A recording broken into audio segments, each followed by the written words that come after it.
Good evening, ladies and gentlemen. Welcome to the school board meeting, special meeting, Thursday, January 8th, 2018. I will call the meeting to order at 8:50. Call the roll, please, Mrs. Belcher. Mr. Belo? Mr. Boyle? Here. Mrs. Doobie? Here. Dr. Farah? Here. Mrs. Green? Here. Mr. Guide? Mrs. Sherman? Mr. Spiro? Here. Mr. Ward? Seated with the board this evening is Student Representative Brian Lavoie. The presence of other district administrators as well as members of the Timberlane Teachers Association officers will be reflected in the meeting minutes. Okay, even though this is on the agenda, we're definitely going to stand for the pledge. Mr. Lavoie, can we have the pledge, please? I pledge allegiance to the flag of the United States of America and to the republic for which it stands, one nation, under God, indivisible, with liberty and justice for all. Thanks. Okay, if we could have Mrs. Georgian come up here and Sandown North. Got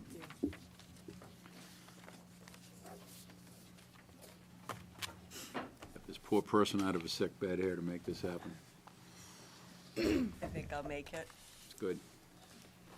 Thanks for having us tonight. As you know, one day last week during the cold spell, Sandown North had a challenging day with the heat. Just before school was about to begin, our lead custodian noticed that the temperature in the building was going the wrong way, that it was actually getting colder instead of warmer. So he immediately phoned the facilities department and people were sent out right away. They were working really all day, on and off with the heat. I was out there with them regularly, not to say that I always knew what was going on, but they could clearly explain what they saw happening, what they were working on. We kept in touch all day. Heat started to, we thought, come on better and hotter, and then something else would happen. We had intermittent use of the toilets in different places, but we always did have toilets.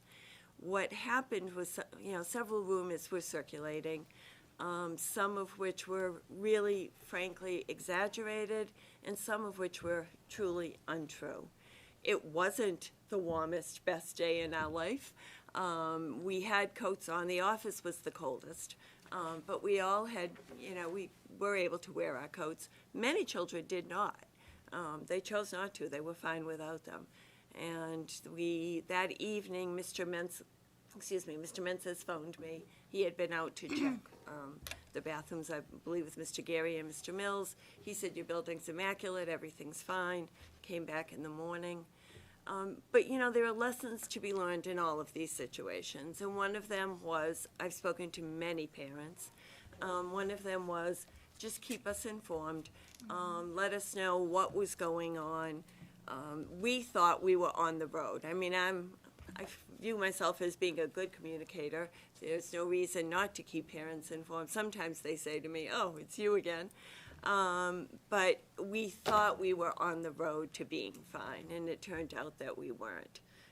So the next day when we phoned to say the heat is, we're there, we think it's coming. It's certainly better than yesterday. But there were still some children wearing coats for the beginning of the day. We had one child dismissed, and she dismissed him based on thinking toilets weren't working, which wasn't true. So I think just, it's a lesson for us to learn too. Just letting parents know this is where we're at and leaving some of the decisions up to them. So before I open up to the rest of the board here, so Tom, so heat-wise, basically what happened and how we look, is it all set? Yeah, so at some point, there was a flame out, I believe, on the boiler. And our notification is set up to send an alert to our district facility staff, to our HVAC technicians specifically, when the loop temperature that's supplying all the heat, the radiant heat in the classrooms goes below 100 degrees. And he got that notification at 8:15, shortly after the call was made by the custodial staff. We've since found, this was the first year that this high-efficiency boiler was the primary boiler for the school. We have found out since that the controls weren't set to accommodate such a cold day. So sometimes the silver lining to a dark cloud like this is that you actually find out your issues, right? So since then, we've corrected that. So we've increased the loop temperature for days like this. And it also allowed to point us to the other schools that we needed to take a look at. So I feel that the issue is being resolved. We have our controls contractor coming out next week to verify some of the changes we've made. So I feel comfortable in saying that the issues have been corrected and will continue to be corrected as they come up. So the heat is, if I understand, talking to the superintendent 3 or 4 times that day, that were there different people on your staff that were monitoring classroom temperatures? Is that what I understand? The custodians, where I was too, I mean, we were walking around checking on it for sure. And it was colder than certainly we would have wanted. But again, you know, some of the children were comfortable without putting coats on, so it didn't get to that level of discomfort.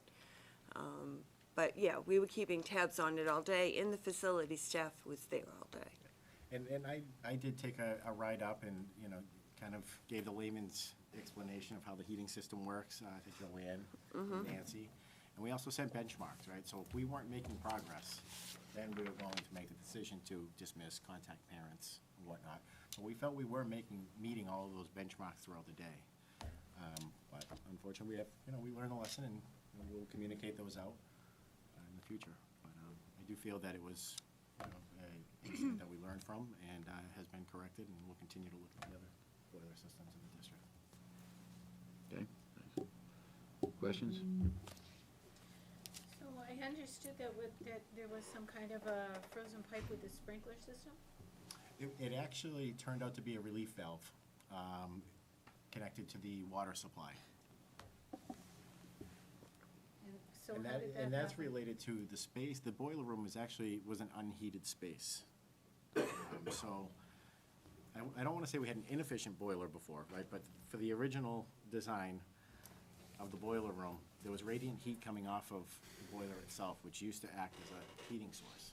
Now that we switched to the high-efficiency boiler with extra insulation to keep the heat in, it resulted in a frozen pipe, the relief valve that went.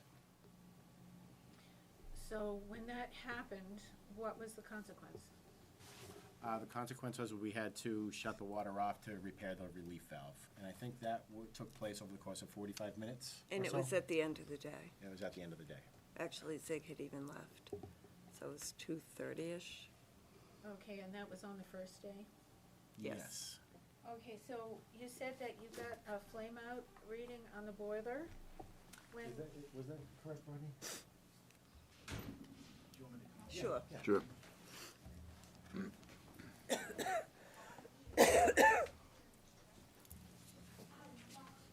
Good evening, Rodney Mills, Facility Supervisor. So what had actually happened was the main water line in that boiler room had froze. So what happened was we lost pressure, water pressure in the boiler. The boiler couldn't fill itself back up with water because it wasn't receiving that water. And so safety shuts itself off so we don't ruin anything. So by the time we got up there, I think we had those pipes unfrozen and the water working within an hour of us getting there. and that was so you got that flame out notice at 8:15 in the morning? It was roughly about that time. So that was before the custodian noticed that the building wasn't getting warm? We got Approximately the No, it was same. after. it was after. He was on his way to the school when the building management system called him to tell him that the return line was cold or Okay. at 100 degrees. Okay, so, but somehow, even with the space of a whole day, the temperature didn't get back to room temperature. So I don't understand that. So in a very large building like that, it takes time to heat the water. So in the course of that day, by that night, the water was back up to 175 degrees. But it does take time to heat that water from 100 degrees to 175 degrees. But it was continually to increase the entire day. Okay, but we have a backup. We have a backup, so the backup couldn't be used in addition or? So that boiler was running probably within 30 minutes. So it was not, there was no need for the backup.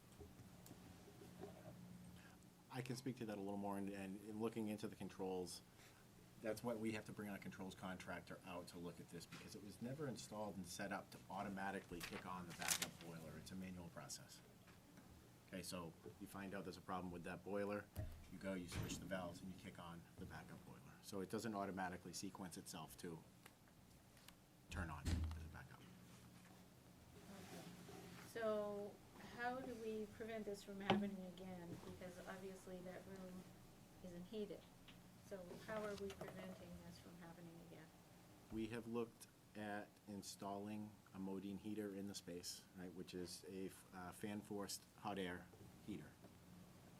That will keep that, on days like that, it'll keep it at a minimum temperature of 55 to 60 in that room, just so we don't have the freeze-ups.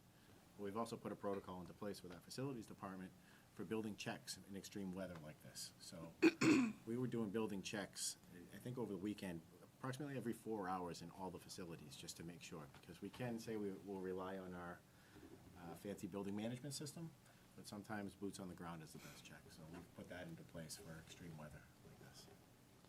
So were there any inspections of the building during the cold snap before this? You said there's a protocol now that every 4 hours you'll inspect them, but was there any such protocol before? Yes. And what was that? You want to elaborate on what you guys did for your checks before? Yeah, so before, basically the same thing. Anytime we had any kind of extreme weather come in, we would do the same thing, building checks, rounds, check the boiler rooms.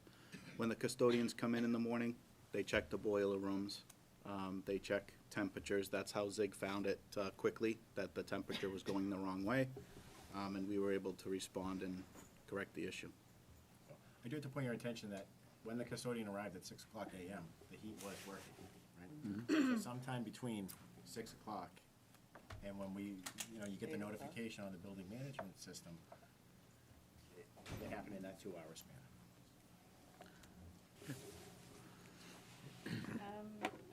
Okay, so I had a few questions. So we have, the building management system monitors exactly what? What is being monitored? So we have right now the loop temperature, right, which is how we were notified, right? So if you lose your boiler, there's a sensor on there. When the temperature drops up to a certain degree, we're notified. Also, we have our HVAC, some of our HVAC devices hooked to that, space temperatures, things like that. So if We can provide a full printout of all of our data points on the building management system. If you'd like to view it. Well, last year, a pipe froze in the front foyer of the building and burst and flooded. So, why did that happen? Probably for the same reason why it happened all across the region, right? So extreme temperatures in commercial buildings, it does happen. And I'm not gonna sit here and say it's never gonna happen in the district again. Right.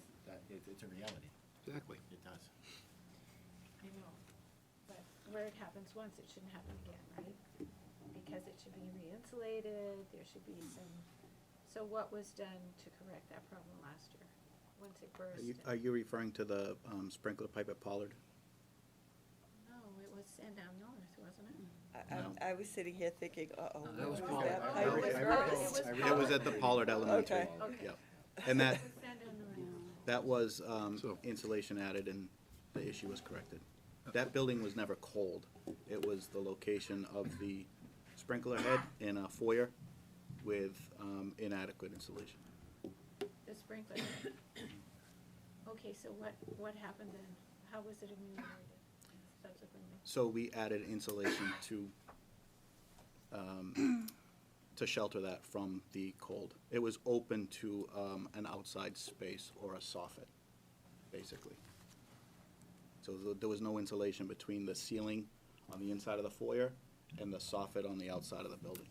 So once that was taken care of, once the sprinkler issue was taken care of, we added the proper insulation and barriers so that it wouldn't happen again. Well, before I know, Kelly wanted to say, as Tom just pointed out, in the general area, there was all kinds of freezing.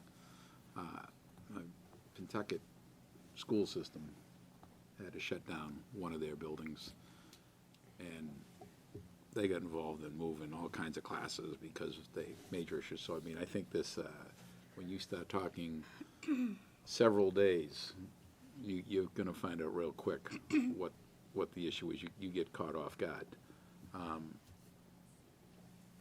I know a lot of parents had a, I don't know, and their students had a less than desirable experience, but it sounds to me like it was, I know I was notified right away, and I was happy to hear that you had staff there all day working the system.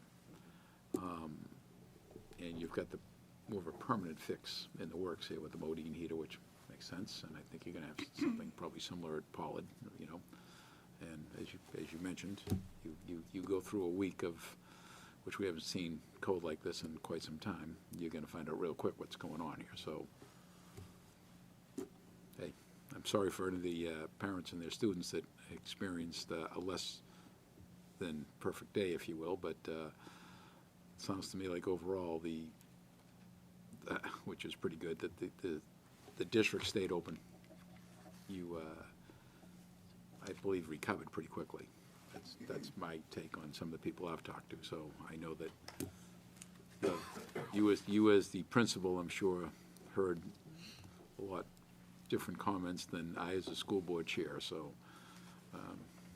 And both Mrs. Stafford and I spoke to a lot of our parents, and as I said, it's always a learning experience, and I think the vast majority of them understood that, you know, we were getting information that things were improving. We were hoping they were going to. They did to a certain extent, but not fully. There were some parents, excuse me, who shared that when they asked their child what happened today, the child was like, "What do you mean?" Like, they didn't, you know, they just kind of thought it was a regular day, a little cooler than usual. But, I mean, it certainly wasn't the best day of the year. But, you know, we all worked together, and you know, I think the children were they, at all points, they were safe. Great, And super. that's my job, of course. Kelly? I'm all set, go ahead. Okay. Thank you. But there was a message sent out to parents the subsequent day saying that some room temperatures were still in the low 60s. Yes. So I don't understand that. That was the next morning, and we thought, okay, we've learned from yesterday, let's at least inform parents where we're at, and that we had a hope that it would continue to rise, and it did. We were very quickly up to 65, 66. Sig and I walked the building, you know, we were back up to 68. So it did, you know, it rose, the temperature rose pretty quickly that day. Stephanie? Thank you. I just had a few questions. So how cold did it get at its coldest? Like, what was the lowest temperature was at? 60? Yeah. The office was the Probably about coldest, and we were about 56, 58. Yeah. Okay. And the other question I have is, you had mentioned that that there was some exaggeration about what had happened. So my question is, I had heard and read on social media that not just kids, but teachers were also wearing their coats. So that was part of it. But also that some of the toilets were being flushed with buckets of water. So my question is, what was being exaggerated? what was being exaggerated was that we had no working toilets. That it was, it seemed that the temperature was almost at the freezing level in the building. 60's cold, but it isn't, unbearably cold. There was a classroom where a teacher said, we can always use a bucket of water, and she did have the bucket there for children to use, but we had bathrooms down the hall that were Right. working fine. So we weren't shut down, and it tended, some of the social media, I didn't read it honestly, Yeah. but from what parents told me, Yeah. seemed to indicate that, we had no heat and no water. Yeah, I think it was. And that wasn't true. Right. I think it was primarily a messaging issue. I think that had parents been informed about what was kind of happening, they could have been able to make a decision about whether or not to keep their kid in or not. And the other question I have is, if it does happen again, which I know that there are, systems in place now to maybe prevent that, who actually makes the determination about closing the school? There was some question about whether or not that determination would be made by you, or that would be made by the superintendent. So could you? It's not made in isolation by the principal. Okay, It's always in communication with the superintendent. okay, right. So that wouldn't, I didn't think that would necessarily be something that you would be able to make that call on. I Okay. mean, do I have, input? For sure. Sure. Mrs. Steffen and I talk, and then, communication is made with the SAU. Right. If Dr. Metzler weren't here, it would be Dr. Wilson. It would be Yeah, it's not a somebody here. unilateral decision that No. you're going to make. Right, okay. And I'd just like to Thank comment you. too, is when you look at dismissing an entire elementary school, Yeah, we're not talking about sending high school kids on the bus. Sure. You have to Right. make point-to-point contact with each and every parent. yeah, So.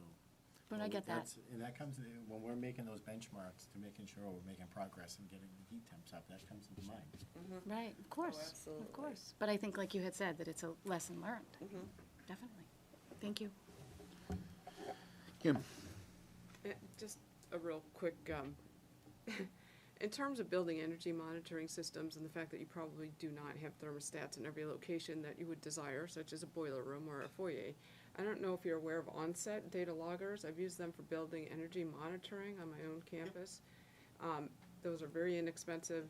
They're wireless. You could remotely access them.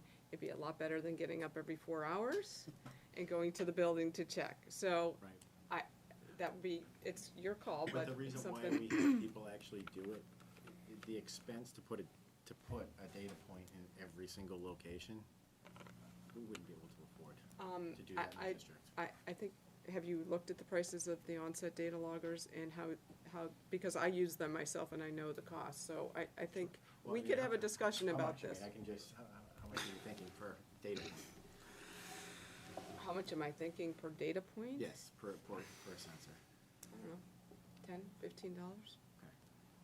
And With a district-wide- data point every second for up to 5 years?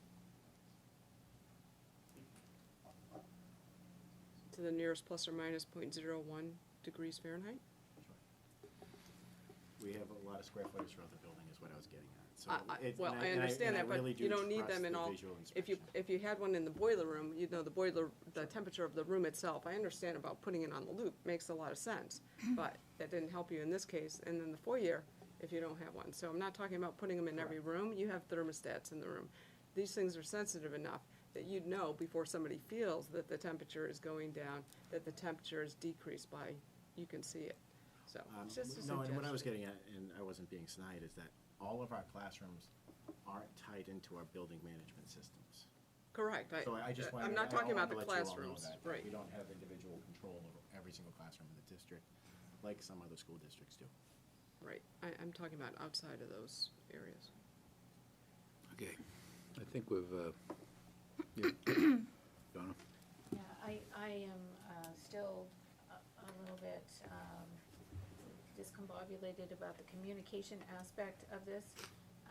The board as a whole was not notified, and certainly the town reps were not notified. You should have been notified.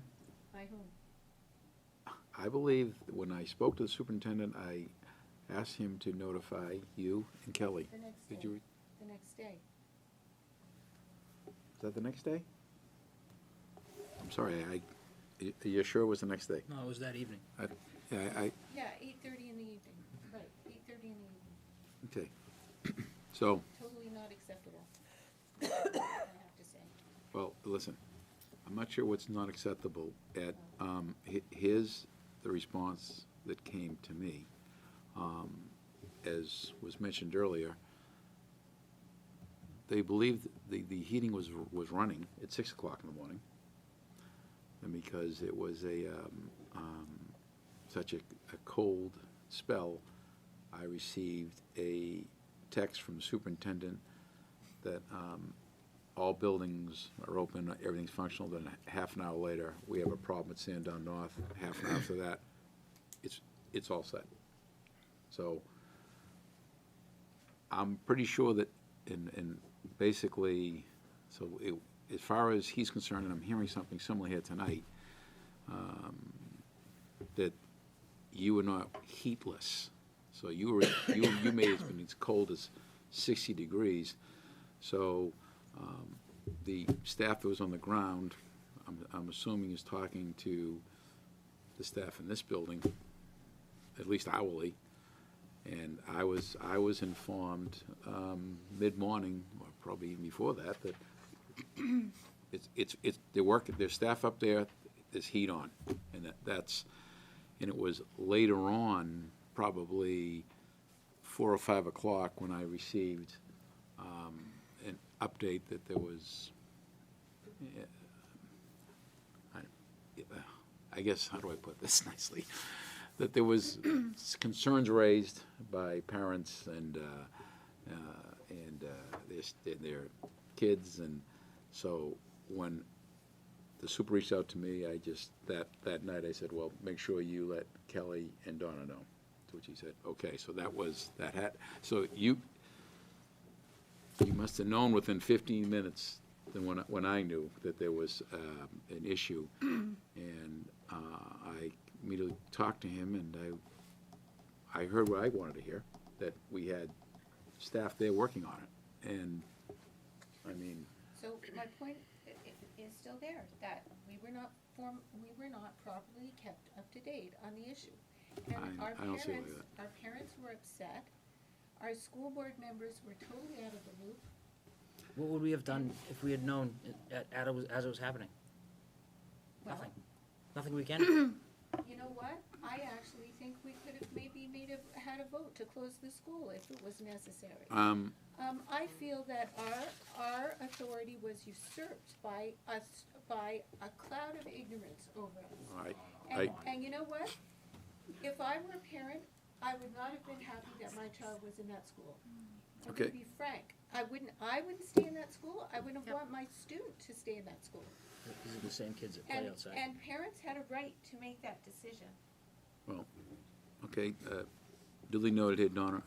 I think my exact quote to her was, I had like 100% confidence in the principal, and I was knowing her for a lot of years, and I'm saying, if there's something wrong, Mrs. Georgian would be all over this in terms of what's, this would be shut down if all of a sudden it was 45 degrees. So, and that's, and what I'm hearing again is what we heard, that you had some classrooms as low as 60.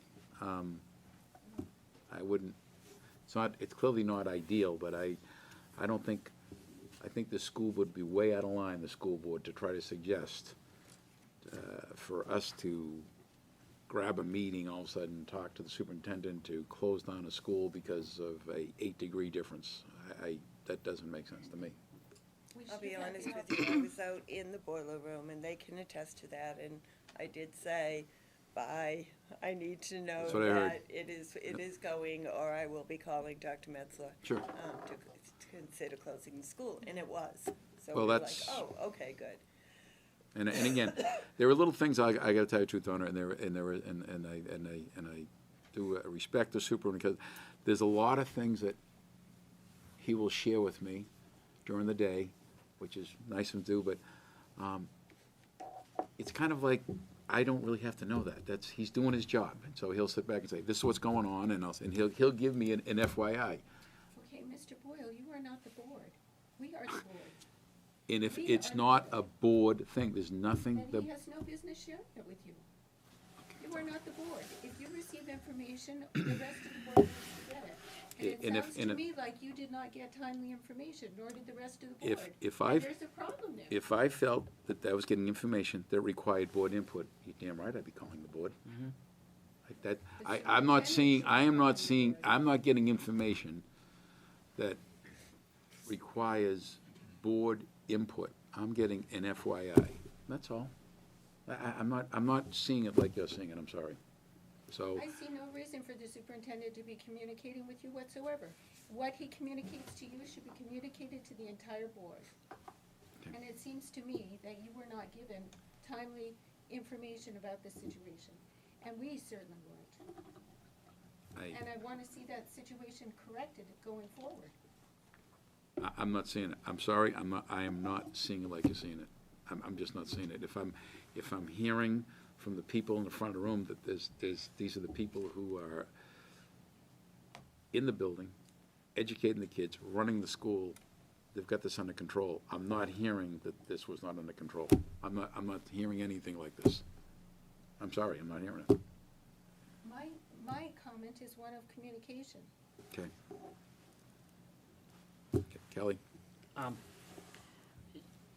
Typically, when stuff happens at a school, the board is notified usually after the fact, once they have the complete story. They don't notify the entire board when something is beginning, and then as they find out more information, they usually wait until everything under control, something has happened, it's been dealt with, and then they notify us that something happened. For us to have a special meeting because of either whether it's a broken pipe or a low temperature or toilet's not working, whatever the case is, would usurp the power that we give to them to run the day-to-day business, because that's their job. So if Mrs. Georgian decided that this is an unsafe condition for her students, she would have called Dr. Metzler, and Dr. Metzler would have said, close the school, and then would have told us, this is what happened, and this is how we rectified it. We closed it, and we would have been notified. And that's how it should work. We're not here to micromanage every single day-to-day thing and watch over them with every little thing they do. You know, perhaps I could, if I had known about boilers, I mean, I was a licensed boiler tech for 15 years. So, yeah, I understand that stuff to its fullest extent. I get it. But not everybody on this board might. You know what I mean? Right. That's a rare occurrence that you have somebody that knows exactly that problem going on. You know, you do get that, but as a board, as a whole, we're not here for that. Well, as a parent, I can tell you, if my house is cold, I would take my children out of the house and But you're put them the- in a warm place. But there isn't somebody else out there that's running your household for you. You're the parent, it's your house. And That's the your parents job. should have had the choice in In this this- situation, but they weren't even informed about it. In this situation, Mrs. Georgian could be considered the parent for that building. She's in charge of that building. She's not the parent. Of the building? Well, okay, Can we just I think we should finish move, this I think discussion? we should wrap this thing up. Just one more item. I did want to, extend, You can talk for it. big thanks to the facilities team that did work under pressure. I do And as it's well. not easy when you have myself, Mrs. George, and Mrs. Stafford looking over your shoulder asking for, when is the temperature going to go up? So they all worked great under pressure, and kudos to them. Thank you. All right, thank you. Thank you very much. You can sit right there, Tom.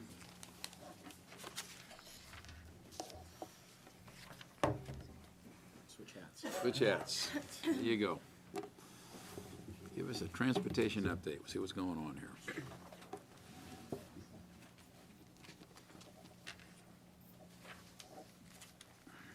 Thank you for inviting me tonight to inform you of the updates we've had with transportation. Back in November, I came to you asking for approval for $7,500 to hire on a transportation consultant to help analyze our routes and develop our RFP for our pupil transportation contract that it expires on June 30th. So the day after, the money was appropriated again. Posted a request for qualifications on the school website.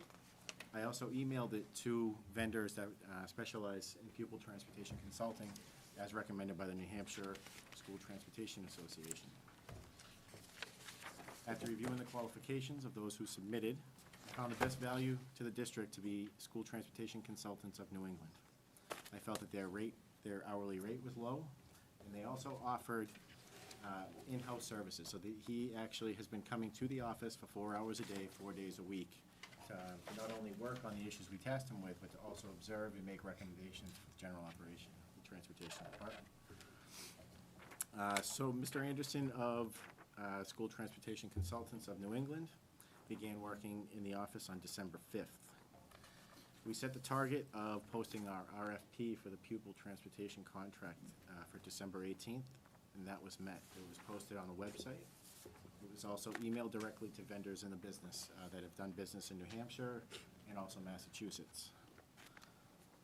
We held a mandatory pre-bid conference on December 22nd for anybody that was interested. So in order to bid on the RFP, you had to attend the meeting. And during that meeting, we held a Q&A, so everybody was on the same page, and so they all knew that they were all hearing the same answers. It was originally scheduled for December 18th. Due to the snow, we had to shift it to December 22nd. Our original target date for the RFP for the bid opening was scheduled to be January 12th, which would have been tomorrow. Because we had to postpone the pre-bid meeting, it was agreed at the conference to extend that out to January 17th, to give them the extra days to take the questions that were asked and answered and factor that into their bids. So we look forward on January 17th to receiving those bids. So that's where we are with the RFP. Thank you. So you put the RFP out on December 18th? Correct. And you were going to have your mandatory meeting on December 18th? No, I'm sorry, we put that on December, what did I say? 22nd. No, 15th, I believe. I might have misspoke. Yeah, we put that on December 15th, it was posted. So the RFP was posted December 15th. You wanted to have the mandatory meeting on the 18th, but you ended up having it on the 22nd. That's correct. How many people showed up? We had 5 out of the 6 that we reached out to show up for the mandatory pre-bid conference. We also made arrangements for anybody, because it was kind of short notice, and as I had said back in November, that we were trying to fast-track this to try to get out of the gate before other districts, so we could kind of get the best value for the contract. We did put it in the RFP for the pre-bid conference that they could attend via Skype, or in case they couldn't make it in person. We didn't want to disqualify any potential bidders. Okay, and Mr. Anderson, where does he come from? What's his background? Mr. Anderson has decades of experience with student transportation, specifically in New Hampshire. What company? I believe in his qualifications package, he had worked for First Student in the past.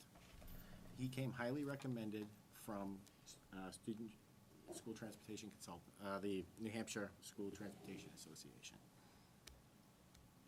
So we hired a consultant who works for the company we currently have now. He does not work for the company. He used to. He also worked for 4 other companies as well, but that was his most recent employer. He worked for Laidlaw, Timberlane Transportation, and I think there were a few. So it's a very small industry. There was also another gentleman who bid on it as well, or who I sent out the RFQ to, who had worked for another bus company. So I think he was the best choice. There's no collusion involved, and he is looking out for our interests. Kim? Okay, so, were the routes provided at the mandatory pre-meeting to the vendors? They were, yes. Route sheets for what we're running right now, today, were provided to all the contractors. Okay, why was there not something put into the RFP with respect to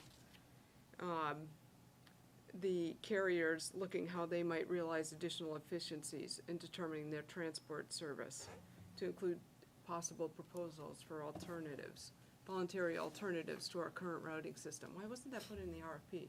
We had changed in the RFP. We are going to task the new transportation contractor to develop the routes to make sure that they're the most efficient, Wasn't with that, approval by the district. that is in the RFP, Correct. that you're gonna so what is our transportation person gonna now do? This will allow our transportation coordinator to monitor the contract to make sure we're getting the best value, to communicate with parents. Wait, to get the best value of the contract. I mean, the contract is the contract. But to also enforce the contract too. Oh, This is a okay, $10 so, million contract, and to have somebody fully dedicated to overseeing that. okay, so in as terms well of as- enforcement of the contract, or can you speak to the current enforcement of the contract? Like how much have we received in the current contract when they are not supplying bus drivers? Because that happens on a regular basis. Yeah, you're talking about the amount of times we've assessed liquidated damages? Mm-hmm.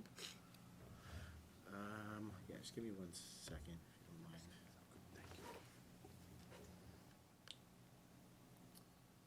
Back in 16 and 17, we had 15 occurrences that we assessed liquidated damages. This year, so far, we're up to 13. So And there's that is only, $200 per day, and then also subtracted by the daily amount that we pay for the bus. so you're telling me there were only 13 times in this whole academic year that they did not provide To date, to date that they bus did, that transportation? they were not able to provide the bus. Now, does that include days where we had our transportation person driving a bus? Were we reimbursed when she drives the bus? I'll have to double check with her, but that would be the intent of it. I know that is the intent, I just wanted to know. Can you check on that and find out whether Absolutely, or we not? can make that a follow-up for So, you. but I'm still not understanding why you would not have in the RFP these, you've got 5 people bidding. You provide, why would you not request that they come in with some efficiencies as part of the RFP? I'm just not following this. We're performing an efficiency analysis to date, and that's what we tasked the consultant with. But you just told me So far to that date, in if the you're RFP. dancing around the fact that, should we have bid less buses? No, Or- I'm looking for. They're not bidding on the specific routes, they're bidding on the amount of buses.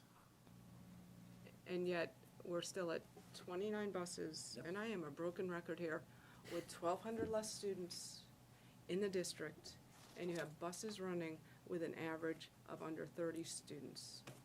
And I think am a over time, the broken record. borders of the 4 towns haven't changed, and we're still going to the same streets, and we still have the same density of the students and And the we- same neighborhoods. And we still have no efficiency study, and I have been asking for it since May.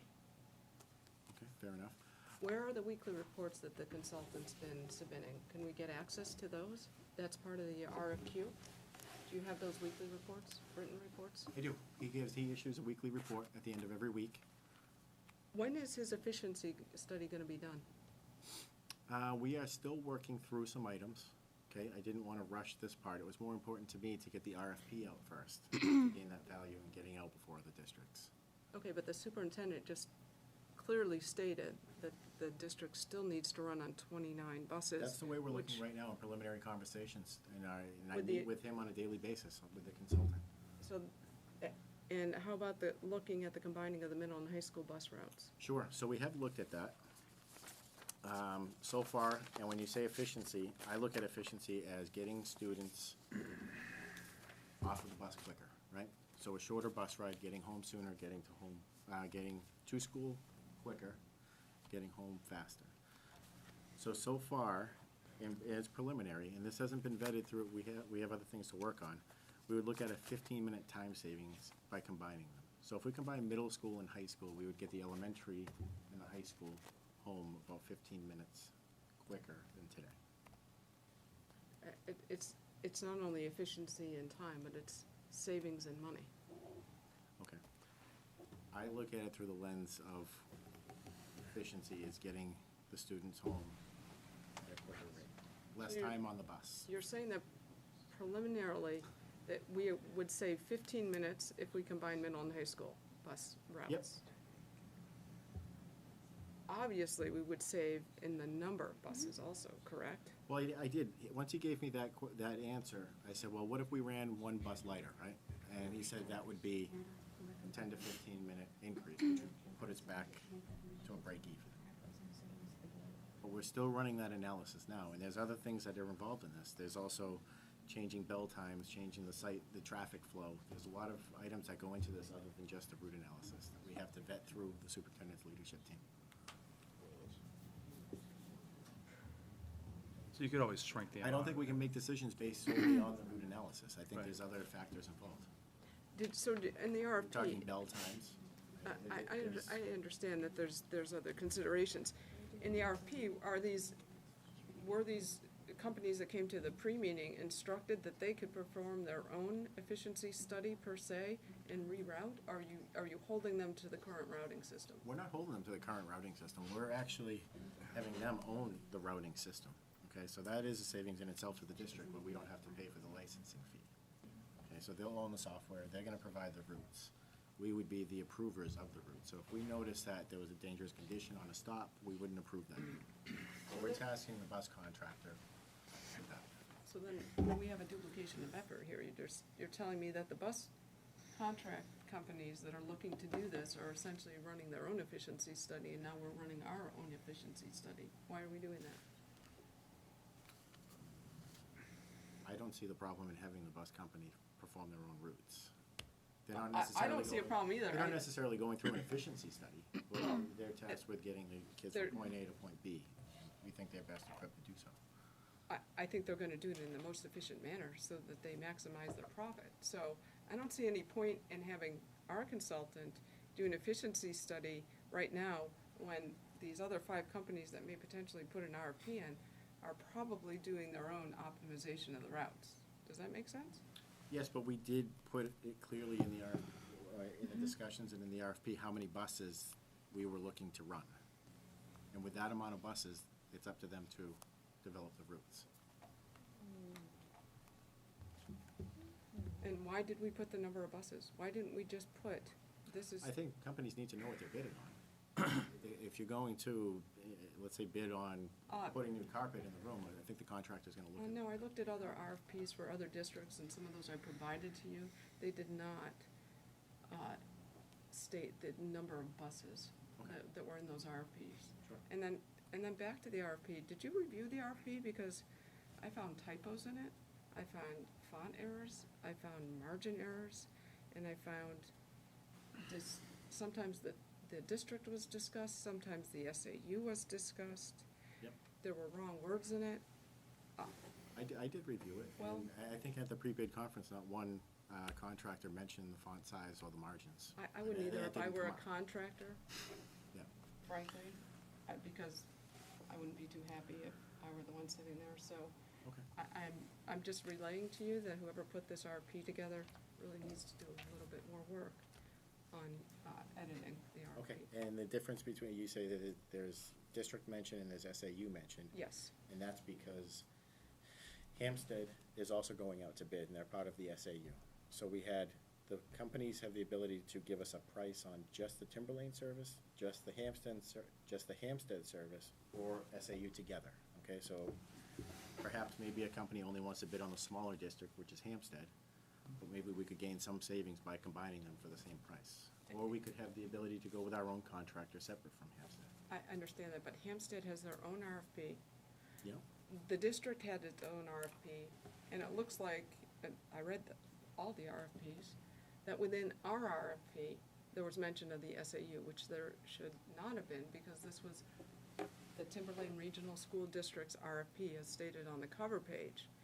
And additionally, the only time you see Hampstead mentioned in the RFP, it's not mentioned in the entire RFP, is a little section with like a blurb that says, oh, by the way, if you want to, you can put Hampstead in here as an option. That just, it doesn't even work as an RFP to have Hampstead just embedded into a Timberlane RFP. This was not an SAU RFP. I think if there's a chance for savings for the district by combining, by bulk shopping, I do think it's in the best We have a interest of the policy that district. speaks to that. But this And I RFP bid was other things not like gone that, out from as, custodial supplies to construction supplies. Sometimes when you pool them together, we get better pricing. we did not go out for this RFP as an SAU. Each Right. district went out for their own RFP. And we did not hire a consultant as an SAU. I'm just pointing that out. I understand The purchase that order was cut from the SAU Timberlane Regional School District for our consultant. for our consultant, and Hampstead we're cut billed for theirs Timberlane hours. For their And consultant. Hampstead is billed for Hampstead hours. Yes, there seemed to be some sort of, we did not, I understand what you're saying, Kathy, but this was, transportation comes under the SAU, but each district, and this is where I disagree with the fact that the SAU rarely meets, that this would have been a case where it would have been better to come together and have an RFP together. So what happens now, if we have a bus company come in and present their bids to Timberlane, and we decide, we don't really like that Hampstead gets a little bit of break. So if we get a little bit of a break, who gets that break? Does Timberlane get 77% of that break, and Hampstead get 23%? Or does we get a 50-50 split on the break? I'm not too sure. Well, that's my problem. Right, but then there I'm could be a not sure company either. that doesn't want to bid on Timberlane, but they want to bid on Hampstead. So we put multiple options in there. So if you want to take the higher price for Timberlane, you don't want to take the lower price for the SAU, then that would be our prerogative. Well, I guess. But we put it in there only to offer a discount to the Timberlane Regional District, if So if we if get possible. if there's a discount, then it all goes to Timberlane. That's great. I'm all set. Thanks. Just kidding. Donna? I'm just kidding. I'm just Yeah, kidding. that's fine. This isn't a hobby, I do it for a living, so. Did I hear that Hampstead is using our consultant as well? Oh, they are, yes. Yep, and they're billed They're billed to their separately, right? purchase order, correct. Okay. I would like to be informed of these things in the future. Hampstead didn't go out for a consultant until after we had made the motion. They did it quite a bit after we had hired a consultant. They decided that they were going to, so it was several weeks later that Hampstead decided. That's correct. And because we were bringing in a consultant, I have the obligation to offer the same thing Hampstead, working for the SAU. Oh, where is that obligation? Yeah, where is that obligation in policy? It would be in my job description to work for both districts. But you're under- When you're I work under, for the SAU. when you're under a board vote from one board, Yeah, you respect that board's vote. oh, I do. And if you That's why I extend put it out the to, RFQ. if you extend it to another district, it should be at the will of the board that originally directed you, in my opinion. So Hampstead can't I don't make a get that. purchase until I clear it by Timberlane?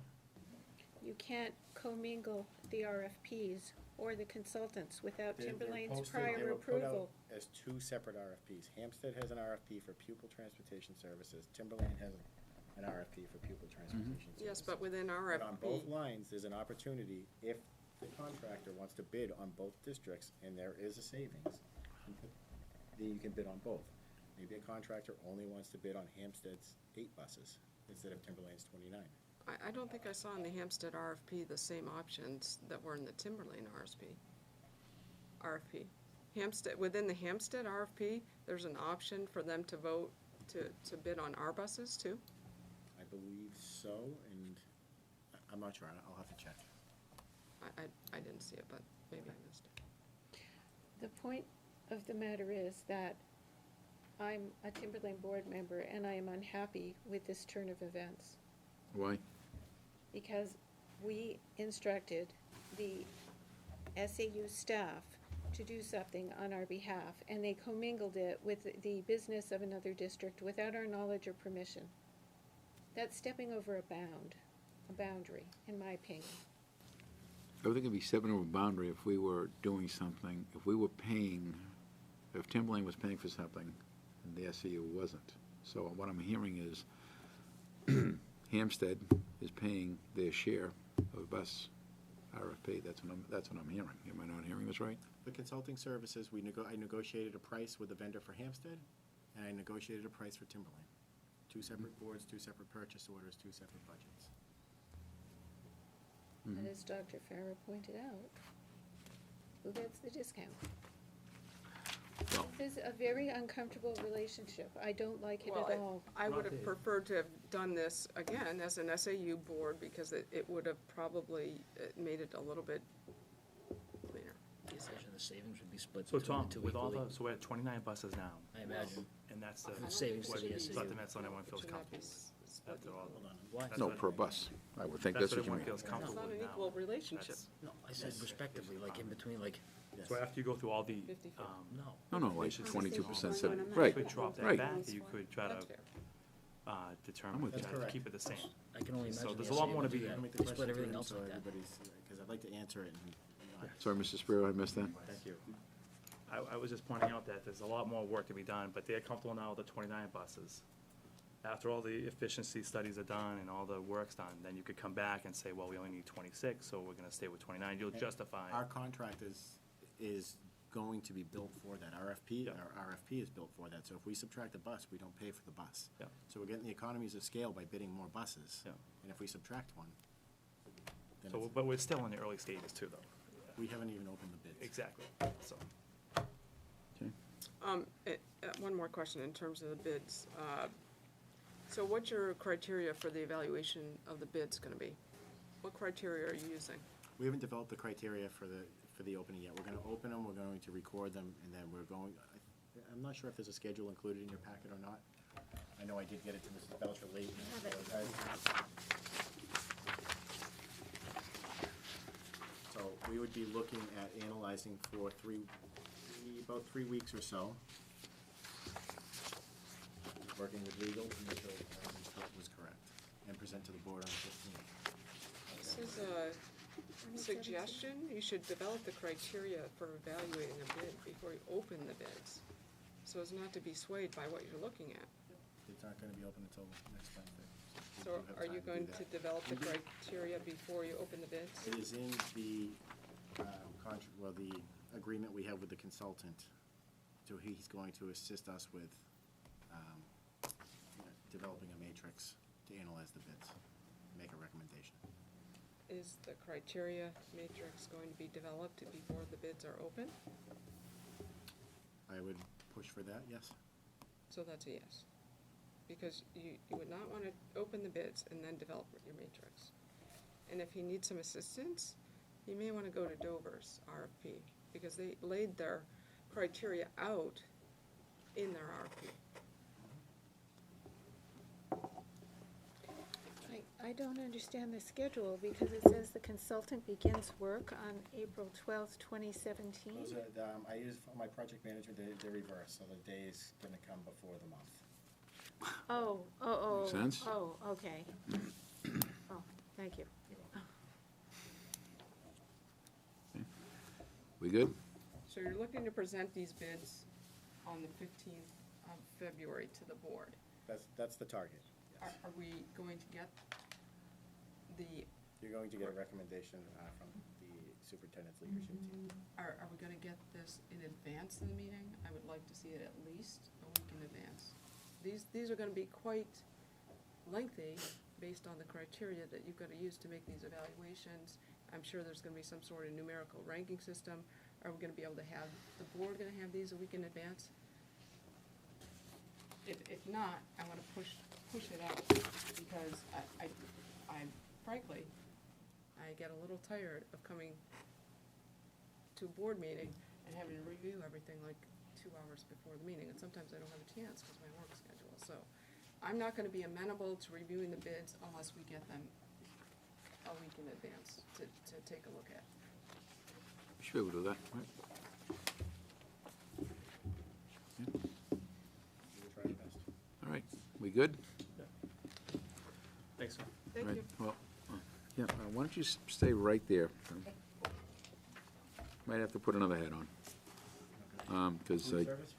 No. You know, what I'm thinking here is that, because I don't know if the super, right now, obviously, they're still over there.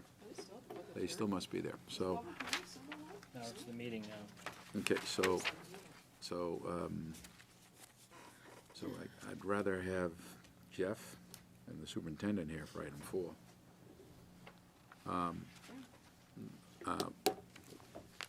Warrant articles, we as a board have not really addressed this. We just talked briefly, and I think we should consider the annual warrant article for $250,000 towards the capital reserve. Feeling Yes, I agree that we should do that, though it's a little off point, is that Mr. Green made an excellent point in regards to our facilities, that we keep hearing our facilities are crumbling, but at the same time, we're not spending what we're putting into our capital accounts. though I have been reviewing the budget for the last 6 months, and to your credit, it does appear that you are spending at a greater rate than we have last year. So, Is that a compliment? that's a compliment in the one sense. Take that long. Yeah, I was gonna say, that's it. So, it tells me that there's, this is because I've been trying to We're see. holding a very aggressive agenda right now, yes. Well, and it's good. it bears doing, because, we do have facilities that have some issues, and the money's budgeted for it, so let's do it before it becomes a major problem. Well, and so that's one, and I have had a brief conversation with Tom and want to bring it to the board. Tom is looking into for us here, we have a couple of boilers in the district that are, I guess, in their last legs. I happened to find out about it by accident because I'm a close friend of a contractor that happened to let me know about something that had nothing to do with Timberlane, and I just kind of quickly put my Timberlane hat on. And so I understand that at the Accident Academy, we are in need of a boiler. I understand there's also a boiler issue in Pollard. And when I was speaking to the owner of Uptack, and I asked Tom to look into this, Lenny Hall, his suggestion was, it was I think a $7,000 to $10,000 fix, what he pretty much called a Band-Aid at the academy, and he wouldn't recommend doing that. He said, I think you'd be wise to put a boiler in, because you're not gonna, that fix might be good for 3 months, 6 months, but it doesn't, you've got an old boiler there. And I understand there's a similar issue in terms of in Pollard. So I asked Tom to find out, to do a quick little assessment here, because right along the lines of putting some money into our facilities, we have close to $1.5 million, I believe. No, it's 1.26 1.26? Okay, so it's in the still capital reserve. in the fund. cap reserve, so, and what just happened a couple weeks ago with Sandown North, much to your point, Donna, here, is how do we prevent this from happening again? Well, shame on us if we know we have a couple of buildings that have boilers that are in their last legs, that we aren't doing something about that right now. Because no matter what happens, when you complete your strategic plan, you go into when you start investing in your buildings, we're going to have our grammar schools, period. There's people can talk about the high school, middle school, you're going to have all the grammar schools we currently have. So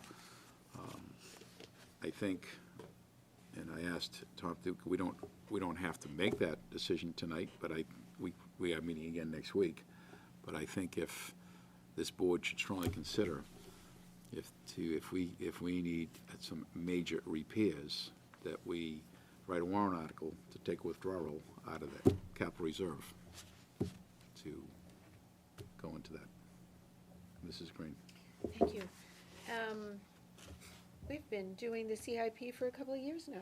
I understand Not a that. breath has been mentioned of this. Not a breath.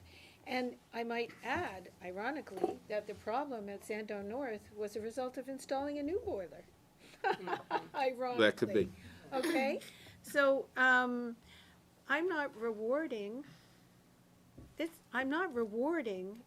this this sort of thing, because we've been combing the district for CIP. Well, I'm not rewarding. No, Yeah. it's not. And- I understand where you're coming from Yeah. about saying rewarding. Yeah, But on That's the what flip it is. side, no. On the flip side, it doesn't do any good to shoot yourself in the foot by by throwing $10,000 at something just to make a point that you guys didn't plan in advance. But it does bring up the greater issue that I feel that we have here in the district in terms of facilities. Sure. We should have a list. Do you have a list of which boiler was installed when for each building in the district? Do you have Yes, that? I do. You do? I do now, yes. Oh, you Yes. do now? Okay, so Not just was since that this incident, recent? but we've been mining data since it started in July. It's good. And coming up with a full inventory of all of our building assets, all of our facility, all of the components. Okay, so we're talking about putting a warrant Mr. Hughes article. has done a great job of really coming up with a good inventory of every system, age, serial number, warranty. So we do have that in hand, so we can start life cycle planning. It would be good for the school board at some point, because as the overall managing body here, to kind of have you come in and present that, because I would like to have a bigger picture, and I'm sure you know, the I rest. did, So, kind of off subject, but I did broach this subject the other day, where we are in the strategic planning process. And part of that strategic plan, as you're aware, being on the committee, facilities is a big component of that. And one of the goals that we're looking to set is to come up with for building a facilities plan, a master plan for the facilities. Right, but you have, but to me, you look at, as Donna mentioned, you've got, of course, there's a CIP process.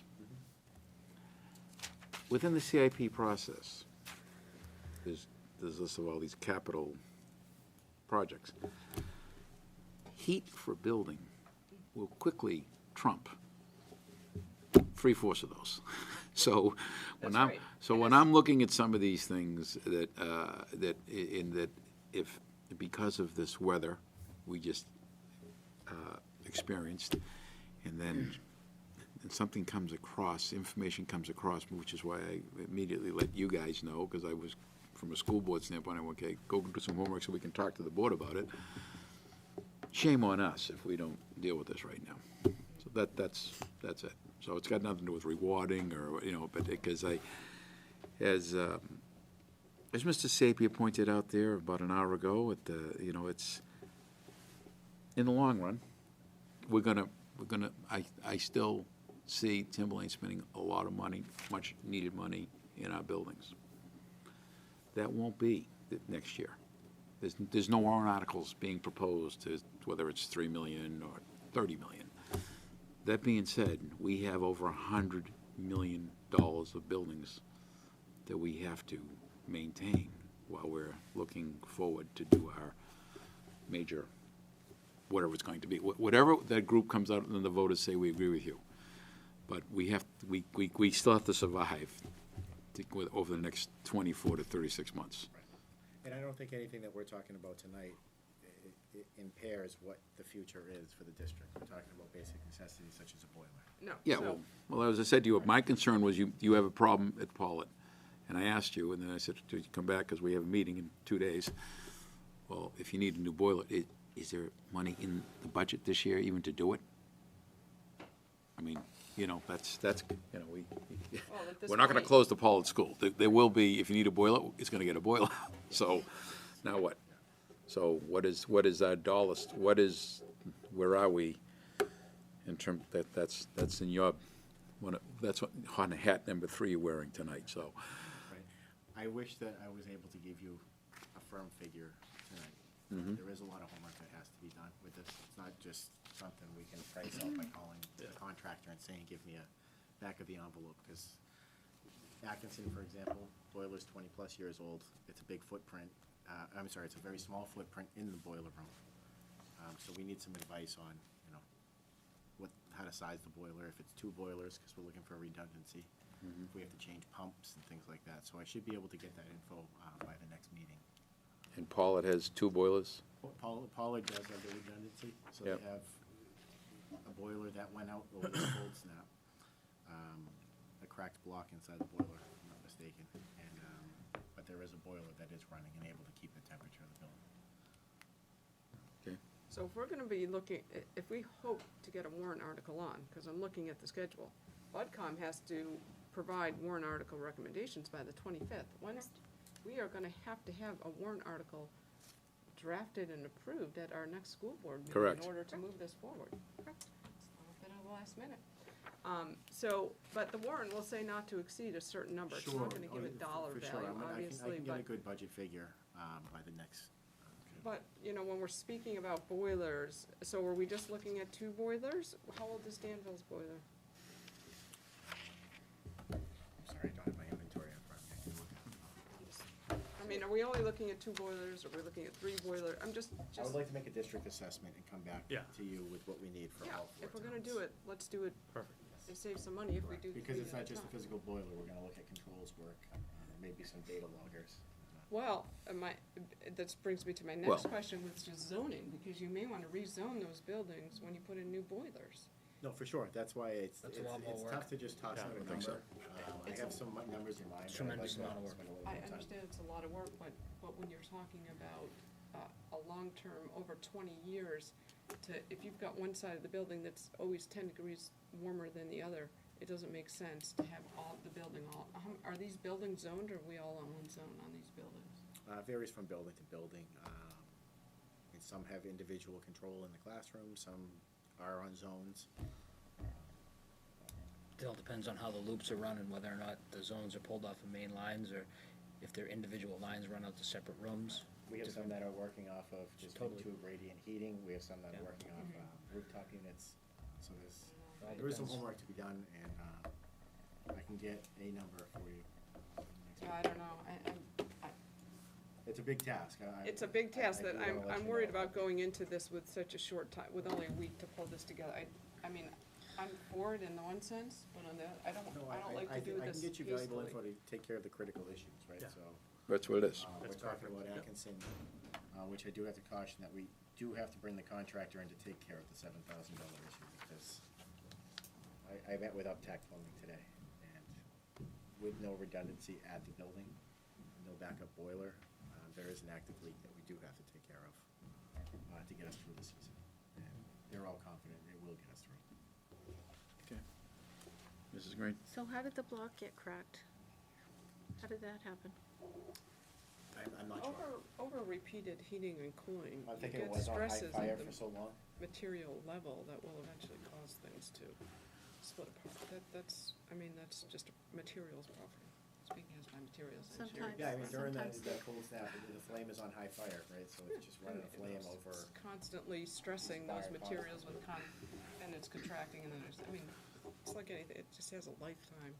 Okay, so we actually have a failure in one of the boilers. So one of the boilers has a failure because it's got a cracked block. What about the other one? What's the situation with the other one? The other one is running perfectly, right? So why does that need to be replaced? No, they're No, talking no. about one at You- Atkinson. you and one wanna at Baldwin. replace There's two, no, two. there's two at the Pollard, there's Right. one at Atkinson. One Right. of the two at Pollard is down, Right, that's the one with the cracked block. that's correct. Okay, what about the one at Atkinson that you want to replace altogether? What's the story with that? Is it just The leak, old? right. That's a sectional boiler, so I think there's 16 sections of cast iron that keeps the hot water hot, right? One of the sections is showing signs of leaking. In order to get to that one section, of course, it's the one that's sandwiched in the middle of all the sections. So I have to take all the other sections off to find out what the issue is. We are prepared to replace that section this weekend, if it is cracked, or it could be a gasket. But you don't know until you take off the other sections. But we want to replace this boiler? That would be the intent, is to replace it with a two-boiler system, so we have the redundancy. But that doesn't sound like it's an emergency or urgent. That sounds like that could go through the CIP process. It could, but according to Lenny, it might That be center good for section 1 year. fails. If that center section fails, it's game over. Yeah. You might get 1 year out of it. He says, emergency is, I would not recommend you do it. Right. Go put the new one in right now. You're just chasing, Oh, yeah. you're chasing bad money there. I'd have to agree with him on that. So did this leak just materialize? Yes, it did. Just happened. Okay, and the cracked block just materialized too? That's correct, over the same cold snap, yeah. Okay, when I was on the CIP, the very first year, I asked for a life inventory, exactly what you just mentioned. I asked for that for, when you buy a house, you get the functional life of the property. They tell you when the roof was put in, how much of life expectancy is remaining for the pumps, everything. I don't know why we don't have that in the CIP, committee. We need that. Well, we Right. will, We will get have it. that moving into the next CIP year, which will begin in March, correct? correct? We will have that? Yeah, you'll have a Yep. very rough version. It is big, it's part of a bigger facilities master plan, but you will have the rough life cycle analysis of the facilities equipment. Well, because you'll need to be plugging that into the CIP. Yes. That will come from you to come into the CIP committee. Again, I think you don't have a lot of time, but I would think you have sufficient time to get something in front of this board for next Thursday night. And that is the purpose of the fund. So I don't think there's anyone in the room that doesn't realize that these buildings need some investments. And we already have money sitting in the capital reserve. I think that'd be a good use of monies to make an improvement like that.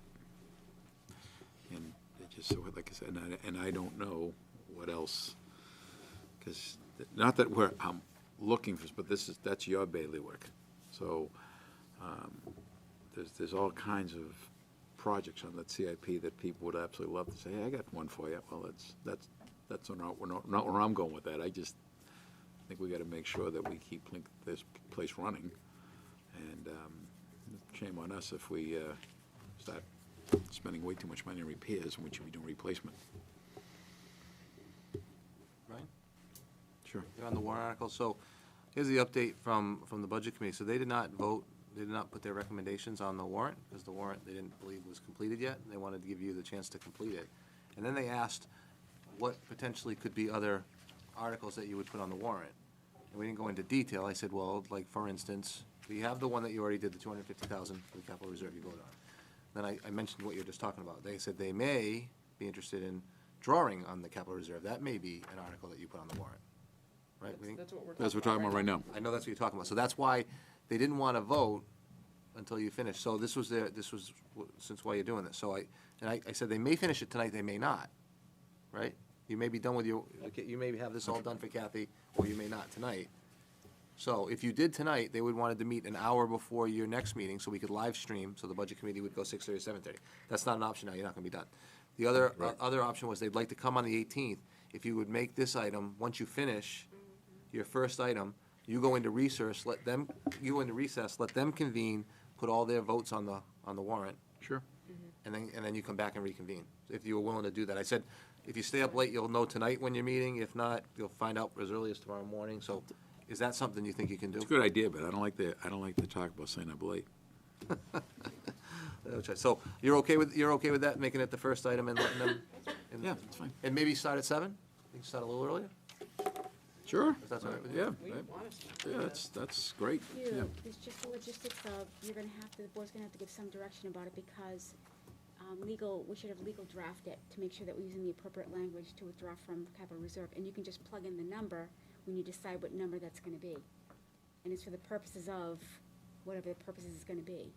So, does the budget committee wanna take action on a warrant article that hasn't been actually drafted?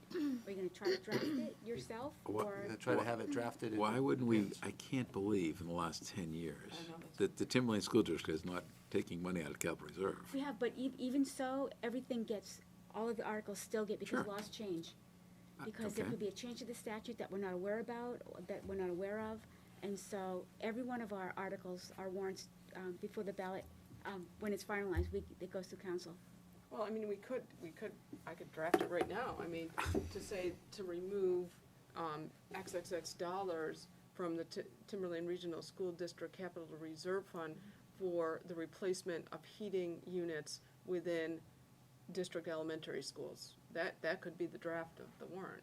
I mean, you just leave the dollar amount off. Is that what you're asking us to do tonight, so that we at least have something that can go I'm now looking to for some leave? direction, is what I'm asking for. Mm. How do you want to do that? Well, I guess I'm asking you, would that make sense for that draft, that statement to be a draft of a warrant that we could take to legal so that it can Sure. come back for the 18th? Sure. And the dollar amount would be important to the Budget Committee to vote on it, their recommendation.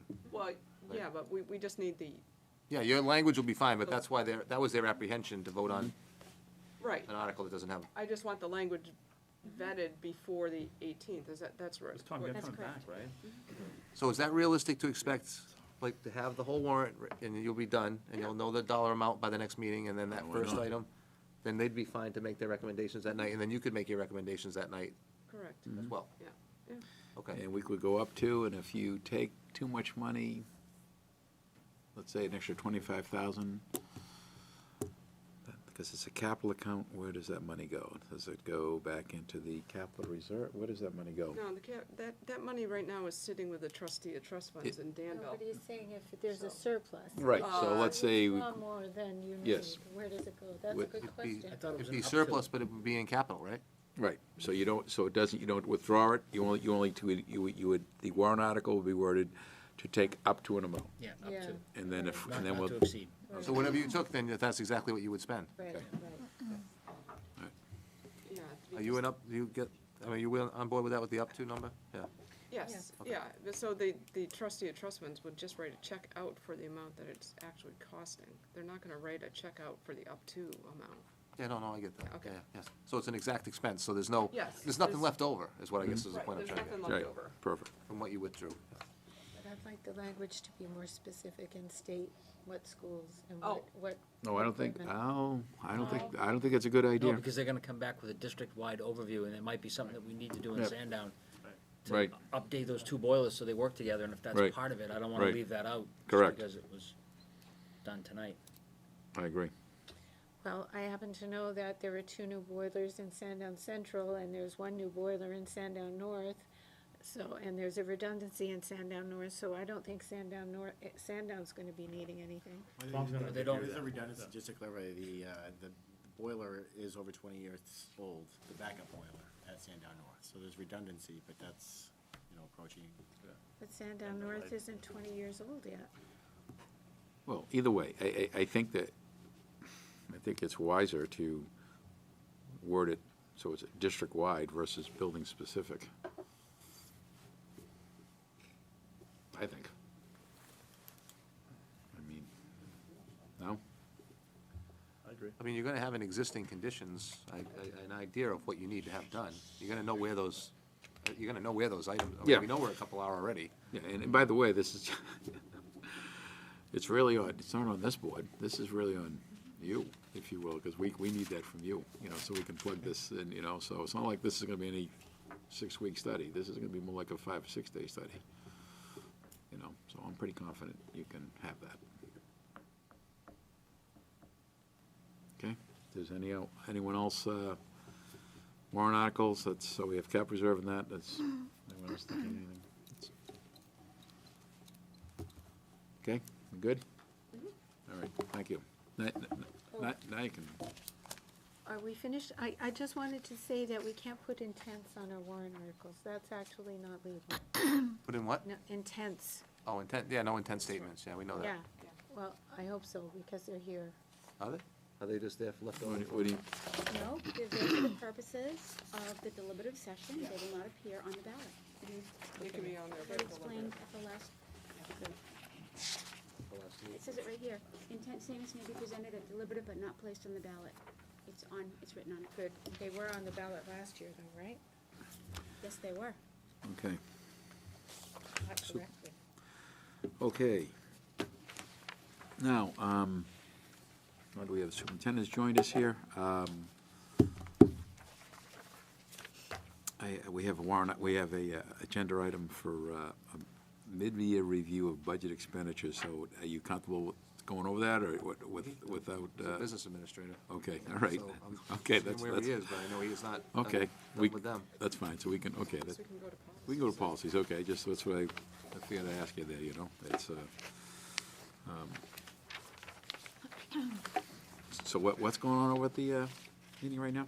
Wrapping up with them, so you know how we get the end, Okay. Super. Well, we can also, this should be a real easy one here. There's a letter in your packet. Let's just do this real, this should go pretty quick, I think. There's a letter in your packet there from Sue, Leslie, and Kidder. This was the letter that we got about the default budget dated November 29th, 2017. It was a right-to-know request put in to get a copy letter, so this letter was addressed to the board. I've been advised by council to make sure the board, as a board, votes to release it. I'll make a motion to release the letter.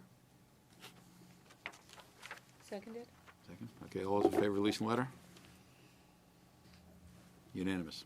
Thank you. 1, 2, 3, 4. And if I could say, Mr. Chairman, this is a very good precedent, and I would like to see all of our letters be treated like this. Okay. All righty. Okay, it's policy, bidding requirements here.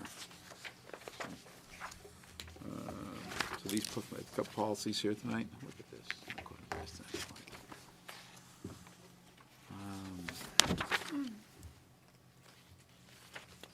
Policy modified to include posting of bid advertisements on district website.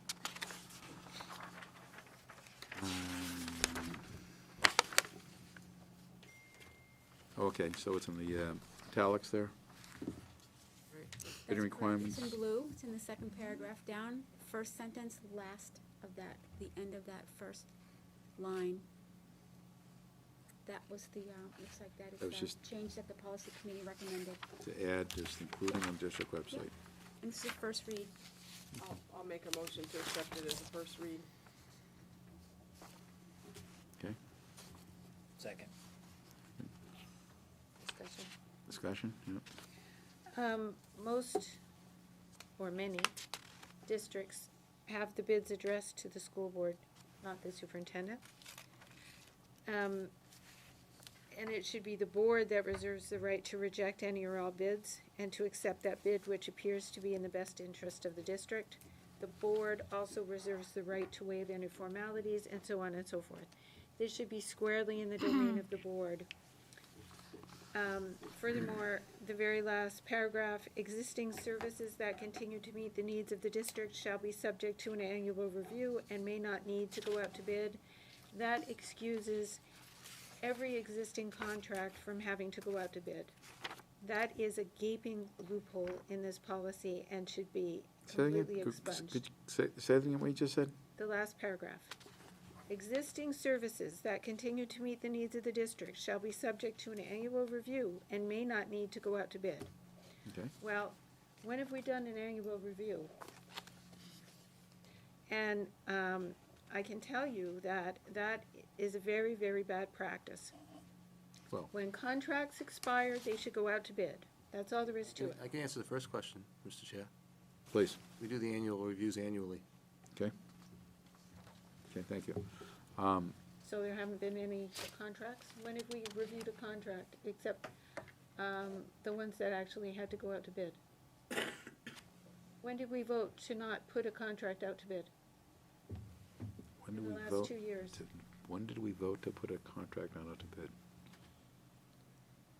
I'm saying that this is a loophole and a terrible, terrible, terrible policy. We should have a standing policy that every contract should go out to bid that's it. So if you have a vendor in a service, I can answer that question too, Mr. Boyle, if you want. just 1 sec, that's working fine, we just, we Like a want to just, Food contract. food contract or, Us. Athletic trainer didn't go out to bid. Yeah, we renewed it, but, We renewed it because they gave us a great deal. yeah. Yeah, We we've did done that review it. over and over and over. We did And actually I review voted it. against that over and over. You asked us when we did it, I'm just telling you, we just Okay, did it. that's- We You did did it review last year, you were part of it, remember? We did the food contract, That so, went out to bid. That went out to bid. but in the past. You extended the contract beyond the 3-year by adding another one. so, Which I voted against. Bus contract was renewed without going out to It's 1 bid. plus 1. so when the, if something gets renewed without going out to bid, would you come in front of the board? It depends, or tell me, do you have any examples of that, Just gave you 3. Yeah, those came before the board. that's what I'm saying, so you're coming before the board? Yeah, prior to me, I don't know if they came to the board or not. All your people personnel contracts that you do on an annual basis. when Student you- services. We contract for services. I mean, there's a lot of work with this. It's not as,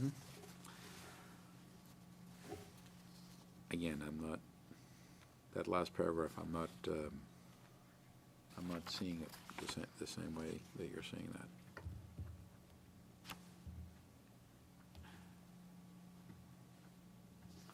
Well, this is the first read. I am gonna go back and look at the New Hampshire School Board Association model policy on this and try to see what theirs are, because I hear your points there. Yeah. And I will take a look and review the model policies that are out there. Well- And I would suggest looking at districts like Nashua and Bedford, and you'll see that they have these, the bids must be addressed to the board. The bids must be opened by the board. The bids must be accepted by the board. Who says that? The must? Other school district policies, other school districts. Oh, other school districts do Yeah. that way, okay. Well, I have another comment on this bidding requirement. I personally think this number should be higher. I think the 10,000 should be closer to 25,000 myself.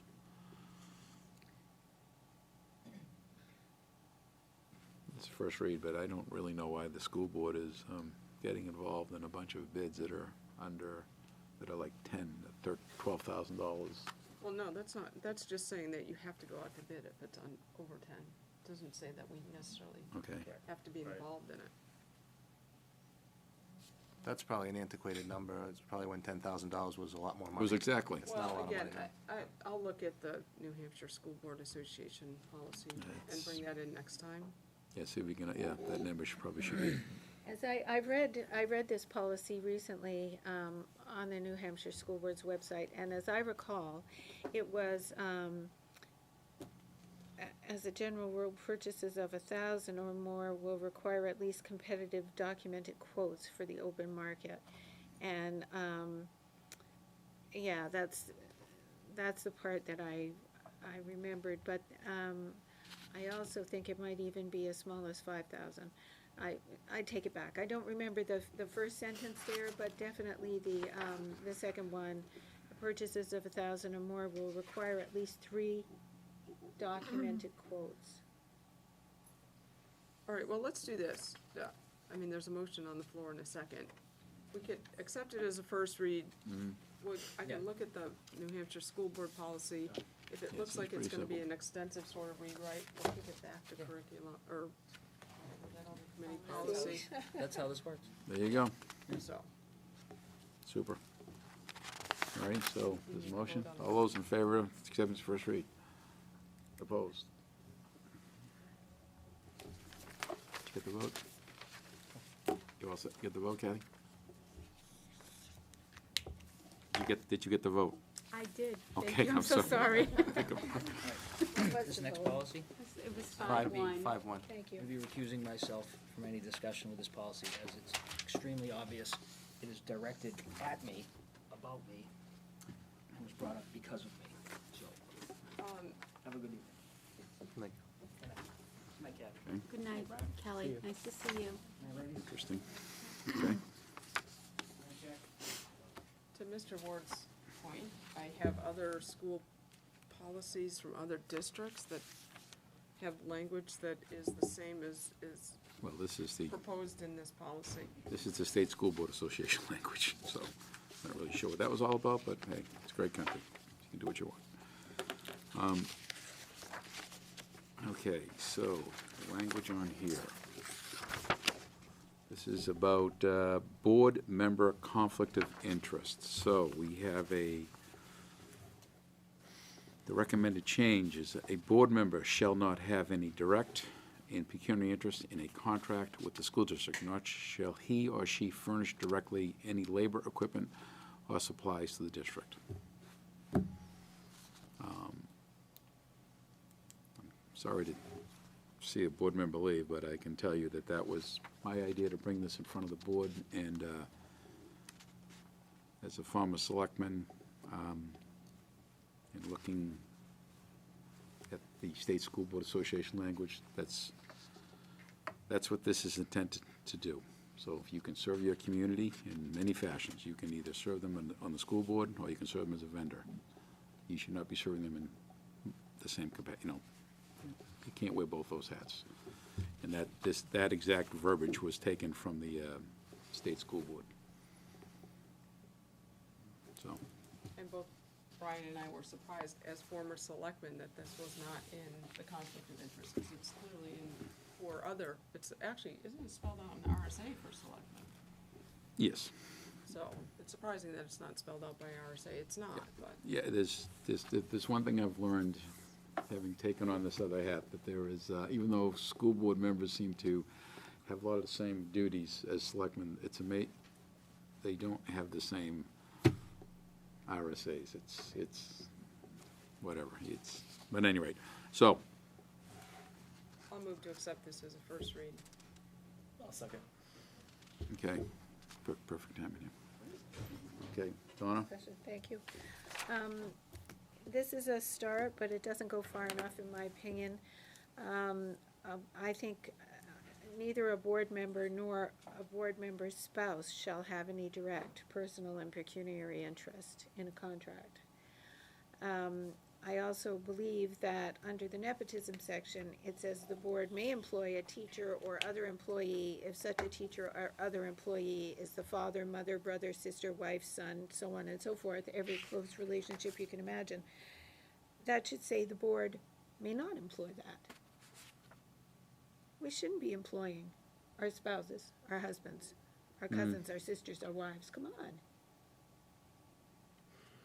Well, that's, that language, again, just, I know it's first read, but I believe this language also follows, the Tim Lang language as written pretty much follows the state school board's language. And that's why there's the School District Governance Association that has another opinion about these things. That's, okay. Though, to Mrs. Green's point, and Kathy, I know you gave me this a long while ago, and had several model policies. There is a policy in here on conflict of interest that says the school board will not employ any teacher or other employee. So it has that verbiage. What do you mean? Say that again? It says the school board will not employ any teacher or other employee if such teacher or other employee is the father, mother, brother, sister, Yeah, wife. that's Are you- right. We is that- left out the not in No, here. excuse me, so, is that a Tim Lang policy? This is not a Timberlane. Okay, that's, That's not a no, this is not a Timberlane policy. I don't, well, it's a first read, but again, to me, my suggestion is, seeing how this is a topic that comes up quite often, the State School Board Association, I don't believe this language came from, I think it. that, I under can tell you right now nepotism, that, It says the board may employ. oh, It says okay, that. you're done with nepotism, you're saying? Yeah, Yeah? I would like to see that they say that. Okay, well, it's a first read, so we'll see what the State School Board has to say. Well, from my common sense point of view, it's just common sense wrong to employ your father, mother, brother, sister, wife, husband. Well, you're not employing them. The What do you mean? board may employ a teacher or other employee, such as your father, mother, brother, sister, wife, son, husband, so on and so forth. Your whole family. Come, get a job. That's what this is saying. Okay. And again, it's, this has been around Tim Blaine for a while, and you're looking at, yeah, you can read the whole sentence. The job applicant's expected to clear his or her relationship with the board member, so it's, As I always say, when a robber says this is a stick-up, it doesn't make it any less of a crime. well, okay, again, this is a first read, so as far as I'm concerned, I think let's see what So the. now we're drawing analogies to hiring people to crimes? I think No, that's a it's- stretch, Mrs. Green. again, Let's move forward. Let's I'll go back and call the review the model school board policy on this. Yeah, that'd be great, thank you. All those in favor of adopting this as first reads? Opposed? Thank you. 5-1 again? There's only five of you, it's 4-1. 4-1.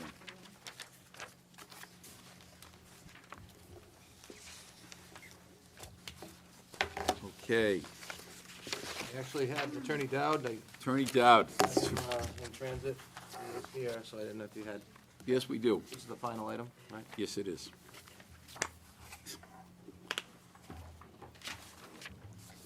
Looks okay. It looks okay. It didn't look like it beaten up or No, anything. they were good to him. Good. That's good. But that warrant article, that makes sense, the recess, reconvene? Absolutely. That'll work. Absolutely. That way it'll all be live streamed? Which, while he's getting set up here, so you know, this is coming up quite a bit. Who is our live streaming guru, if you will? You and I have had a couple of brief conversations about this, that apparently Timberlane right now only has the ability to live stream Only have the one event. Ability to live stream one event. I'd say Dean is probably, I don't want to say he's the most knowledgeable, but he's probably the most knowledgeable, you know, along with our director.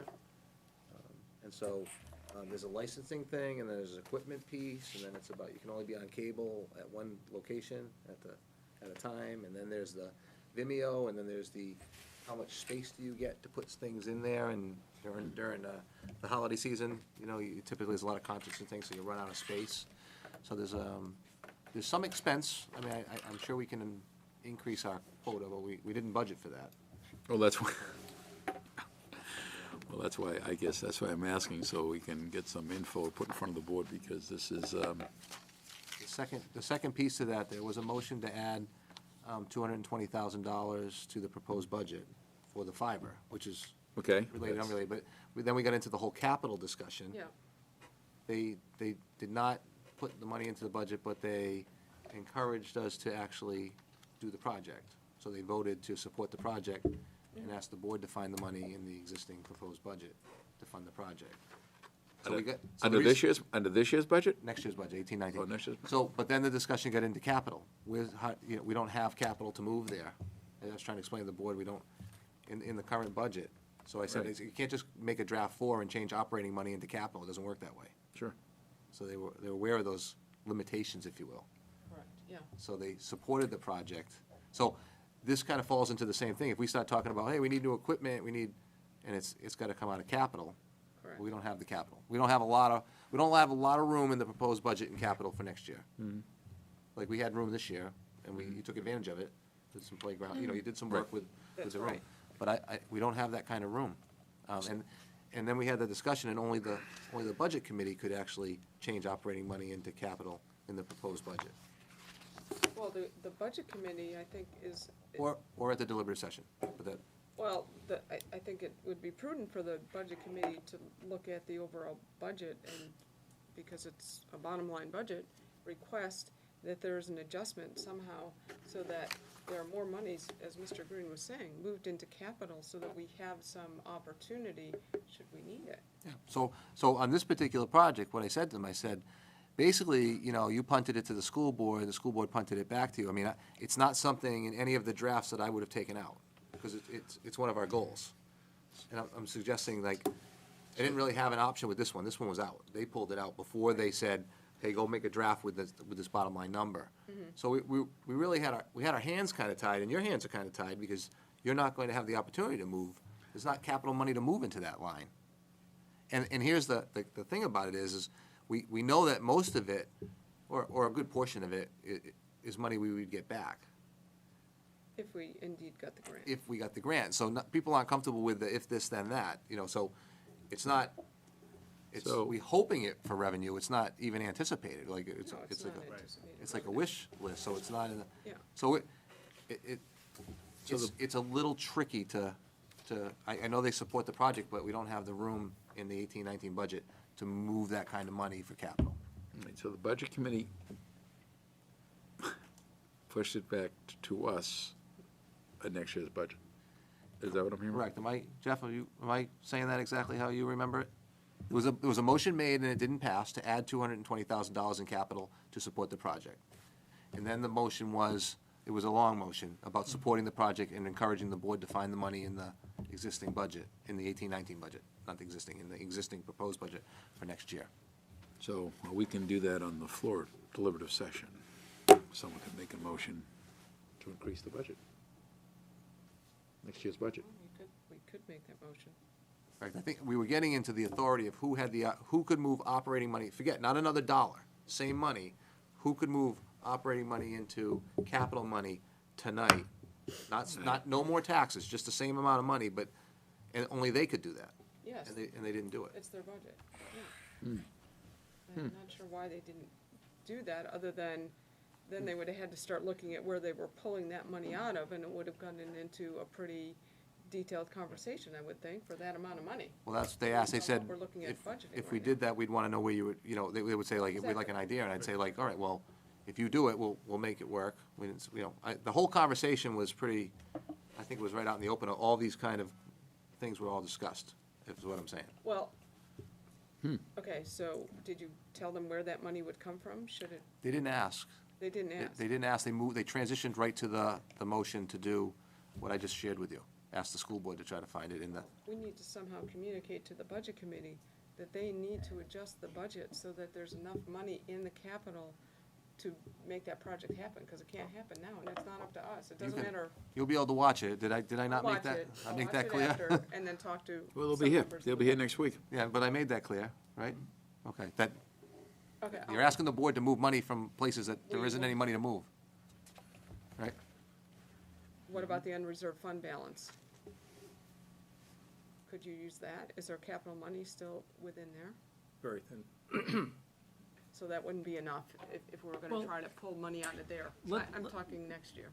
Let's have a different discussion. Let's have a discussion on how this is structured and what it would actually look like, right? So a couple things have happened. We know that the total cost is 220 to 218,000. Those are the best estimates that we have on the fiber to this point. There are a couple different ways to look at this, and we had a couple different options, none of which were guaranteed per se. Right? One option was through a grant that the state had made available, which I had indicated at the time. I didn't feel we were very well positioned to take advantage of, based on our geography, our physical location, our socioeconomic situation. I would not count on that. However, we still have an E-rate possibility under this, for this opportunity. The way that this would work is not that we would pay the money out and get reimbursed from the federal government. We pay a vendor, and the federal government pays a vendor. Total cost is let's just say 220,000. We don't pay it and get reimbursed. We only pay our share to our vendor. The federal government pays our share directly to the vendor. So how much is it costing us? Well, we won't know. I can have Ken work some numbers and see. I think there'd be an acceptable limit. Let's say it were 30,000, right? And if it looked likely that we could get this project subsidized for the balance, 190,000, if 30,000 were added to the budget, and it looked like we could do it for the 30,000, and the federal government pick up 190,000, we would do it. If the federal government picks up 50,000 and we have to pay 170,000, we don't have the budget to do it. Right. So it is actually significantly advantageous, the way that this is shaking out, the way this is working out, to add just that amount of money to the budget, because then we don't have an offset on the side of taxation. So even if we were to recover some of the funds, we would still have to include that in the tax bill that we send to the towns, if we included 220,000. Let's say it was a warrant for 220,000, right? Well, we would be sending that bill to the towns, and if we get an E-rate opportunity and it's heavily subsidized, and we only pay 30,000, we still have to bill the towns 220,000. We don't have to spend it, but we still have to assess it. Right. So the way that this is working out, the way that I'm looking at it is, if we aren't going to qualify for any state reimbursement, it's unlikely, Right. but we would qualify under E-rate. Let's give some serious consideration to what the impact of that would be, and budget what might be a likely number. And if it turns out that that's not within the realm of possibility, don't do the project. So Ken's looking at that Yep. to figure this number out, so we will have a better idea. Yeah, and we're only budgeting what we think it's going to be, and if it's more, we don't spend it, and if it is that amount, at least we're not having to go back and tax Yeah, the balance. So if you add 220 for a warrant, 220 the budget, we have to tax that, right, right, and we don't get the offset in revenue. right. Because we're not paying it, and we're not getting the revenue in because we're not paying it out. Food for thought. Any questions on that? So well, Budget Committee will have a better idea come their next meeting then on that, correct? Correct, but you have to remember that they're really not in a position to increase the budget, although it was a matter that was discussed as part of the public hearing, and people were on notice that was a possibility. So I don't know that they'd be in line to increase that at their next hearing. Well, I don't think they're, probably would be amenable to increasing the budget, but if you know it's 30 or you know it's 50. Oh, the number, they'll know it, then yeah. between the two of you, you can figure out where that 50 is gonna come from to move into capital, so. Yeah. That's Yes. far more likely to be, manageable than the other Right, numbers. 220, yeah. It's just this year's a little tricky for the capital number. Yeah. That's Sure. all. Yeah. Very tricky. In other years, where Timing. we've had opportunities, where we've had several major projects through a competitive bid process, we can often realize some savings and perhaps reallocate those savings to this type of project. This year, we don't have those projects, those big projects out there. So it's not that we can't save, we can save a lot if we don't spend it. We also Right. can't get the benefit of like a competitive bid type scenario. So, we just don't have the option. So, if they wanted to look at that, they wanted to switch it, or someone wanted to add a deliberative, that's what it is. And I think to me, it's looking like a better scenario than what we had originally anticipated, which was 220 with some offsetting revenue. Okay. Okay, I asked you to come in front of us tonight here to give us a little 6-month review.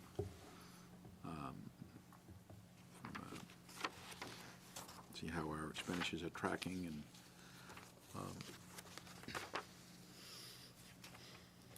so, if you,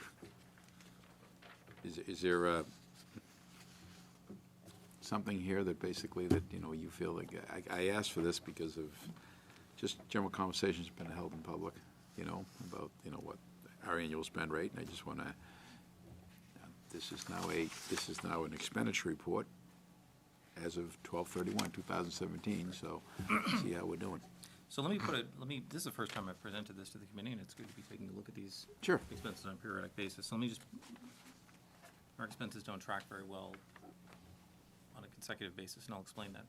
But if we were just to look at the general functions, regular education, you see a budget balance of 1.6, 1.7 million. I had mentioned earlier on the special education, the 1,200 line, you'll see a budget balance there of just under $8,500 left. I had mentioned that we were up against the budget on that line. Nothing tremendously noteworthy. We do have a season to all of our major expense categories, and it's important to remember that we have our expenses year to date. We have a budget balance based on the year-to-date spend compared to budget. We have our encumbrances, which the money's locked up and can't be used for other purposes and committed, and then you have your final budget balance, which takes into consideration what you've spent and what you have encumbered. I will call to your attention as well, looking at, we had talked a little bit about the 46 and 4,200 accounts and where we were with those. Excuse me, and if you look, they're almost on the last page. You can see that for our site improvements, 4,200, 304,000 budgeted. We have a budget balance showing of 30,941. Building improvements, GL budget of 630,000, a budget balance of 197,000. And we haven't touched the project, which I think we're looking at doing in the spring. I think the majority of that would be the Caltech wall system at the high school that we haven't touched yet for a project. So we've had some balances there before, which have always helped be able to cover some capital expenditures. And in this case, I think we're on track. Are there any specific questions that the board or any specific committee members had? Well, I have a few comments and questions. I mean, what kind of brought this to light was we were discussing the spend rate, and that the spend rate this year was up in comparison to previous years. So what I did is I looked through each of the major lines and tried to figure out where our spend rate was higher, and that's kind of what I was hoping that you'd just be able to tell us, but I went through and looked at it anyway. Overall, though, when I take the year-to-date over the budgeted amount and calculate it as a percentage, our percent spent year-to-date in comparison to 2016, we're actually underspent. Like, we spent 41.6 this year, and last year we spent 42.2. So I'm a little confused as to why we were saying that the spend rate is higher, unless you're talking about the actual encumbered amounts as opposed to our current spend rate, year-to-date spend. Is that what you were referring to? Because when I calculated out, our spend rate this year is lower than last year. And I don't know what was encumbered at this point last year, relative to what was encumbered this year. However, we do have a cyclical nature to the way that we do things, and we did have a larger budget last year for a lot of our projects, capital, and that sort of thing, a significantly higher budget. I'd be Well, curious. actually, last year you had more encumbered at this point. You had 28 million, and now we have 26 million.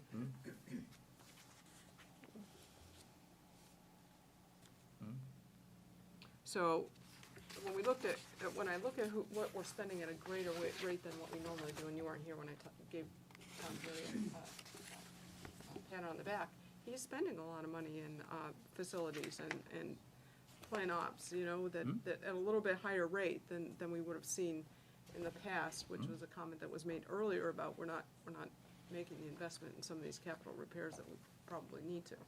So that was one line that was, what was clearly, you know, spending at a greater rate than the previous year. The other one was computer services seem to be spending at a little bit greater rate. There's some lines that offset this, that's why. Yep. Is there a concern about the spend rate? That's my first question, because I don't see it doing a 6-month comparison prior and current year. My bigger concern, though, is the revenue. Okay. Because when I looked at the current revenue that was just sent out to the budget committee, and I know Sean O'Neill spoke to this, even at a level funded budget, we were looking at a tax increase because of our drop in revenue. And it looks like, it clearly based on what, you know, because I'm still looking at the proposed default, that it seems to be right on track in terms of food services, is that our revenue from there is gonna be down. Obviously, I mean, we have less students, so. I guess, where do you see us in terms of revenue, coming in on revenue this year based on what was projected in the budget as it was proposed? That's my question. Where are we gonna come in? I would have to Are we pull gonna that. have a revenue shortfall? Yeah, I would have to pull that, which I have back here. You're talking 17-18 proposed, the current budget, what was Correct. proposed and approved Correct. last year. Yeah. I'm looking to see, based on what you proposed in your 17-18 budget for fund transfers, where we stand in terms of the actual revenue that's gonna offset those lines. Do we know? Do you have Oh, I some? do, yeah, I So- mean, I have an idea. I would like to take a look at that as a whole. I really only came prepared for expenditures. Okay. So my concern when I talked about expenditures was, particularly with special education, we are up against our budget on special education. And when I talk about we're spending in a higher rate, these are areas of concern. Because we're up against the budget in that particular area, and a placement or two placements, that's, you know, $500,000. I'd rather have 200,000 available without being fully committed at this point in the year. Right, I understand that, but I get the impression that the overall spend rate on the budget was up, and that's not what I'm seeing based on, It could just be, it could be a matter of timing, you know, this, we may have well, paid. that's why I tried to get an apples to apples. Yeah, and it's very difficult to do, because even one insurance bill that's offset a year, Yeah. by a pay period that's sent out, it can make a significant difference. So I think that those are factors. It's very, very difficult. And you have to bear in mind as well, the way that we pay out in our teachers' contracts, and our retirements hit at the end of the year. And our teachers' Right. contracts will pay, you can't look and say we've paid 6 months of our obligations, right? Right. Because we pay, really, that last pay period of the year is 5 pays at once, The end of December, the end of June. June. Yeah, so we get caught up in our teacher contracts at that time.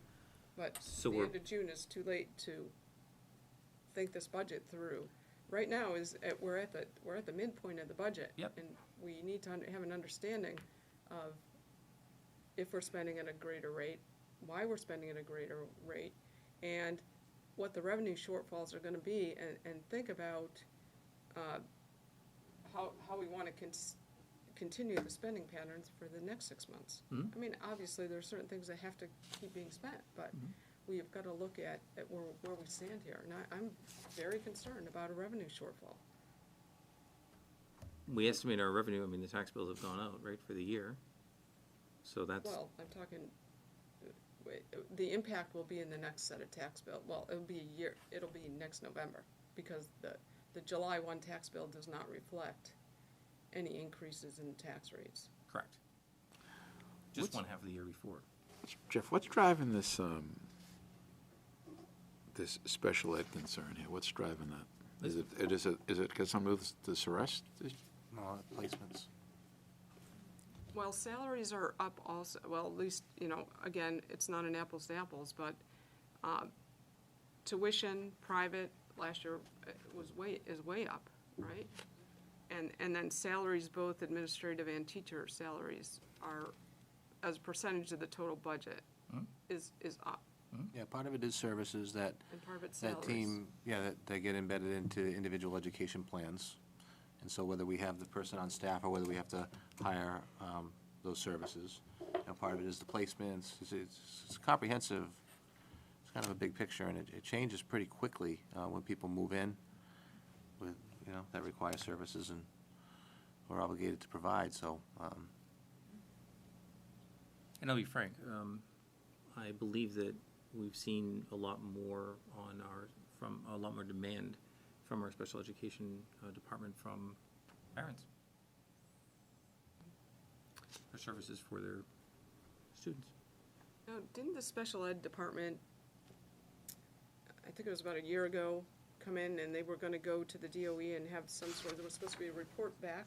We have, They did. we have a compliance, what do we have next week? Compliance? Sort of an initial review, I believe, with SLT on that, and I believe that went well. So that report's coming back in. Yeah. Do we have a NESDEC sped trend report that we can get? Isn't that provided from NESDEC?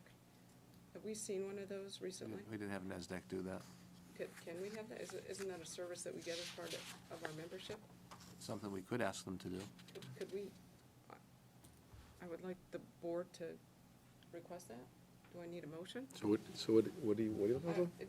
Just in the same way that we see an enrollment trend report from NESDEC with the projections from K through 12 for the next, until 2022, they do the same sort of thing for special education. So you can see how you're trending. You guys haven't, Not something that our special ed department saw any value in. They're retired superintendents that come in and try to, and look at there wasn't any value to No, us. this is just a report, the same way that the NESDEC generates the enrollment projections, it generates a report for SPED. There's no Tracks- cost associated with it. Tracks the number of IEPs historically, so you can see whether you're going up, down, staying stable. It's very useful. Other districts find it very useful. So I would like to make a motion that we ask NESDEC to give us a special education report and also enrollment projection based on October 1st, 2017 numbers, because we haven't got one of those. well, I'll second that. yeah, it's just discussion though. I'm still trying to get my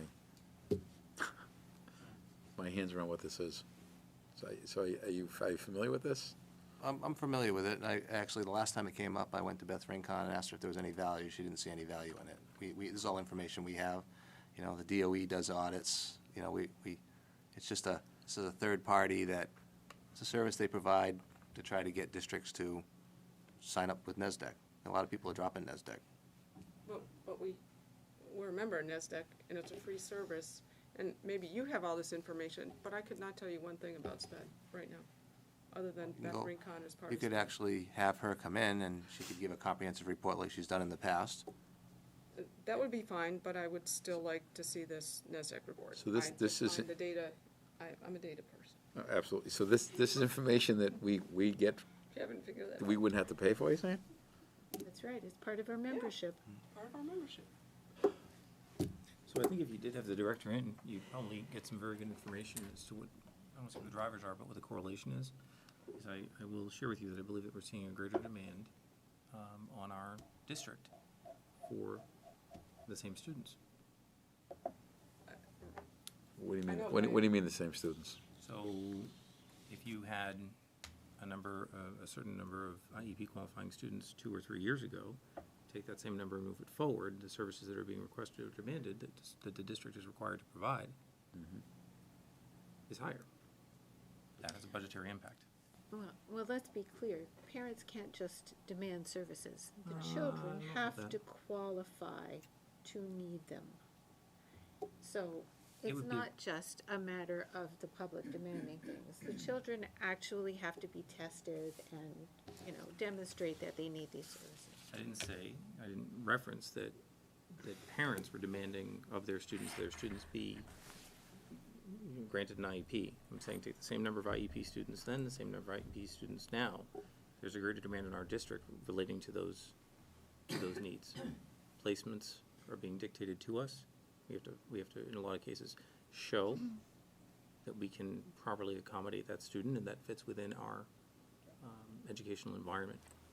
So, yeah, so I know you love the data, but let's be real about this. They don't do the work. It just creates a lot of work for our special ed department to give them stuff, to tell us stuff that we already know.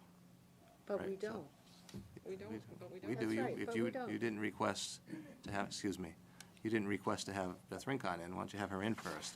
And then why don't you decide what you don't know, or what you think you don't know, or what you don't think she knows? We have special ed audits done. So NESDEC does not have this information. If this We motion have- goes through. This is no then you- different than the enrollment projections that they get wrong, that are inaccurate, that we don't use. Okay, I still find their enrollment projections helpful. So, are you saying NESDEC does not have this information now? Where do you think they have to get it from us? I'm just, I don't know. I know. I'm not an expert on NESDEC. It's not, I'm just asking the question because I don't know I don't think whether there or is. not this is something that you submit to NESDEC annually. No. I didn't know that the No. enrollment numbers don't get submitted to them. It requires a lot of work from the special ed department for them to do a report that we're not gonna use. Maybe you're gonna, and it's information that you could get from Beth Rincon without creating more work for us. All right? It's no different than the enrollment projections that we have all done, that then it creates a lot of work for Kathy Belcher to get enrollment projections that are not accurate. We don't use them anyway. We don't use them, not the NESDEC ones. They've been off by whole classes in the past, you know? Well, No, they haven't. Well, So, I've seen them. so I can help here. If the special ed department has this information already, then it's no problem to give it to NESDEC.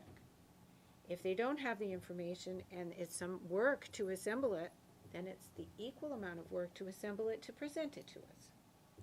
So either way, not sure of that. it's the That's not- same that's not- amount of that's- work. That's completely Because inaccurate. It's completely I have the floor inaccurate. right now. And the thing is that once you start the SPED service, they do a 5-year retrospective. So you have to give them 5 years of information. And that is work, but that's the same amount of work and the quality of data that we would want to be presented to us. The audit that the DOE does of special education is just going through files and making sure that the parents have signed all these documents and there's full disclosure and that the documentation is all in a row. It has nothing to do with the number of IEPs or the intensity of the services, and they do. We have no idea historically whether our number of students with IEPs is going up, staying equal, going down. This is the kind of thing that they track on an annual basis. It's very helpful. If we need the information, we should get it. It's free. It requires a little bit more work. Okay, that's what the board is needing. I think, before you take this vote, I don't see the harm in getting information from Beth Rincon. Because it won't be the same. Well, it won't be the same. NESDEC has a very standardized way of presenting this information, and we can compare it with other districts. Okay? And if we're gonna get exactly the same information from Mrs. Rincon, then it's no problem just migrating that information over to NESDEC. But in fact, we're not gonna get the same information. No, because what will happen is this, so it's not the same, so it's not like, as Mrs. Green thinks, like we hand them a green folder and they go, here's your green folder. It's not like we have the information, it's not the same. so I don't disagree, it's not the same. It won't, we give them what they ask for so they can try to come up with some sort of report that we're gonna have to go and make sure the report's accurate, because they make all kinds of mistakes, just like they do with their enrollments, and it's not accurate, and it paints the wrong picture, and then what we're doing is we're cleaning up a mess that we created for ourselves by going to somebody else for information that we already have. So, I would have Ms. Rincon in, and I would ask your questions, and then see if you have the information that you want, instead of creating a lot of work that we're gonna end up having to redo anyway, 2-3 times, right? That's been our experience. I don't have a lot of faith that NASDAQ's is going to produce anything of any value for you. I don't. So why are we members of NASDAQ then? It's a good question. How much Yeah. does it cost? How much does NESDAQ cost a year? I don't know that figure. I wouldn't want to get rid of them, because they do serve a purpose, and their enrollments are not inaccurate, I if we do give like them the their right enrollment. information. Reports. Again, well, I just don't see the harm in hearing from our special ed, I just don't see the Do negative of that. both. Why not do both? I'm just surprised with so much weight being put in to this line that, you know, we're all Ignorant. very, just concerned about this line so much. Why, don't we share the agenda with the administration when they want to put this on a month prior to try to dig into this and show us? Now we're gonna go back and, I guess, ask if should come in next meeting. I mean, this is where all the attention's at right now, I think. And we're in a tough spot now. Now this is where, I don't know if we're in a tough spot. well, I'm not, they're I don't think, thinking it's underfunded. okay, well, this is a And- bottom line budget, so and I she mean, should have been- I'm yeah. not buying any of this underfunded per thing. I'm Yeah. sorry. I gave you, for instance, I've been doing this for 6 years, so now we're gonna oversimplify and think because we're halfway through that, and I'm not saying you said this, that we're just taking the number and dividing it in half, like, oh, if we spent No, no. 34, I know you're not saying that. It doesn't mean 68, right? Right. So the spend trend and what, I told you where we think, I was hoping we'd be closer to 69. Looking at everything and looking at it from we're closer to 70 than I wanted to be. Does that mean it'll end up 70? No, it could end up 69. I'm talking million at the end of the day. Sure. Right? So I know you're looking at what we did last December and maybe the December before, and he does things differently than the way Mr. George. Stokinger did. And so we're paying for stuff, and I have a real good idea about where we're gonna come in because I'm watching that surplus number for the revenue issue, right? 'Cause Yeah. that's the lion's share of the revenue, Yeah. really. And so in the past, when I started to get over-concerned about that, I froze things to drive up the surplus so that the revenue would be more, or at least as much, if not more, than what we projected. Right? That's what we've done. There's no mysteries there, right? Well, no, but, you know, back to the whole budget, also remember that we have 3 senior academic leadership positions that have been vacant for this budget year that were projected to be in here. So I'm thinking, wow, we've got $450,000 to $500,000 that we're not spending because of those 3 unfilled positions, and yet we're still spending at a greater rate, or you're saying we're coming in at 70. That's my thought on this. Well, we don't have open positions. That's the other thing. We have those open positions, but we don't have open positions in other places that we normally had more, that weren't filled. We filled more positions. I mean, the positions are filled. I'm talking TSSU, TTA positions. So there's always a balance. All right, so we have 3 of those, well, now we don't have 7 of those. I mean, Well, though when I, again, because I can only, looking at spend rate, and again, this could be off by a few percent depending on when your payroll cycles are.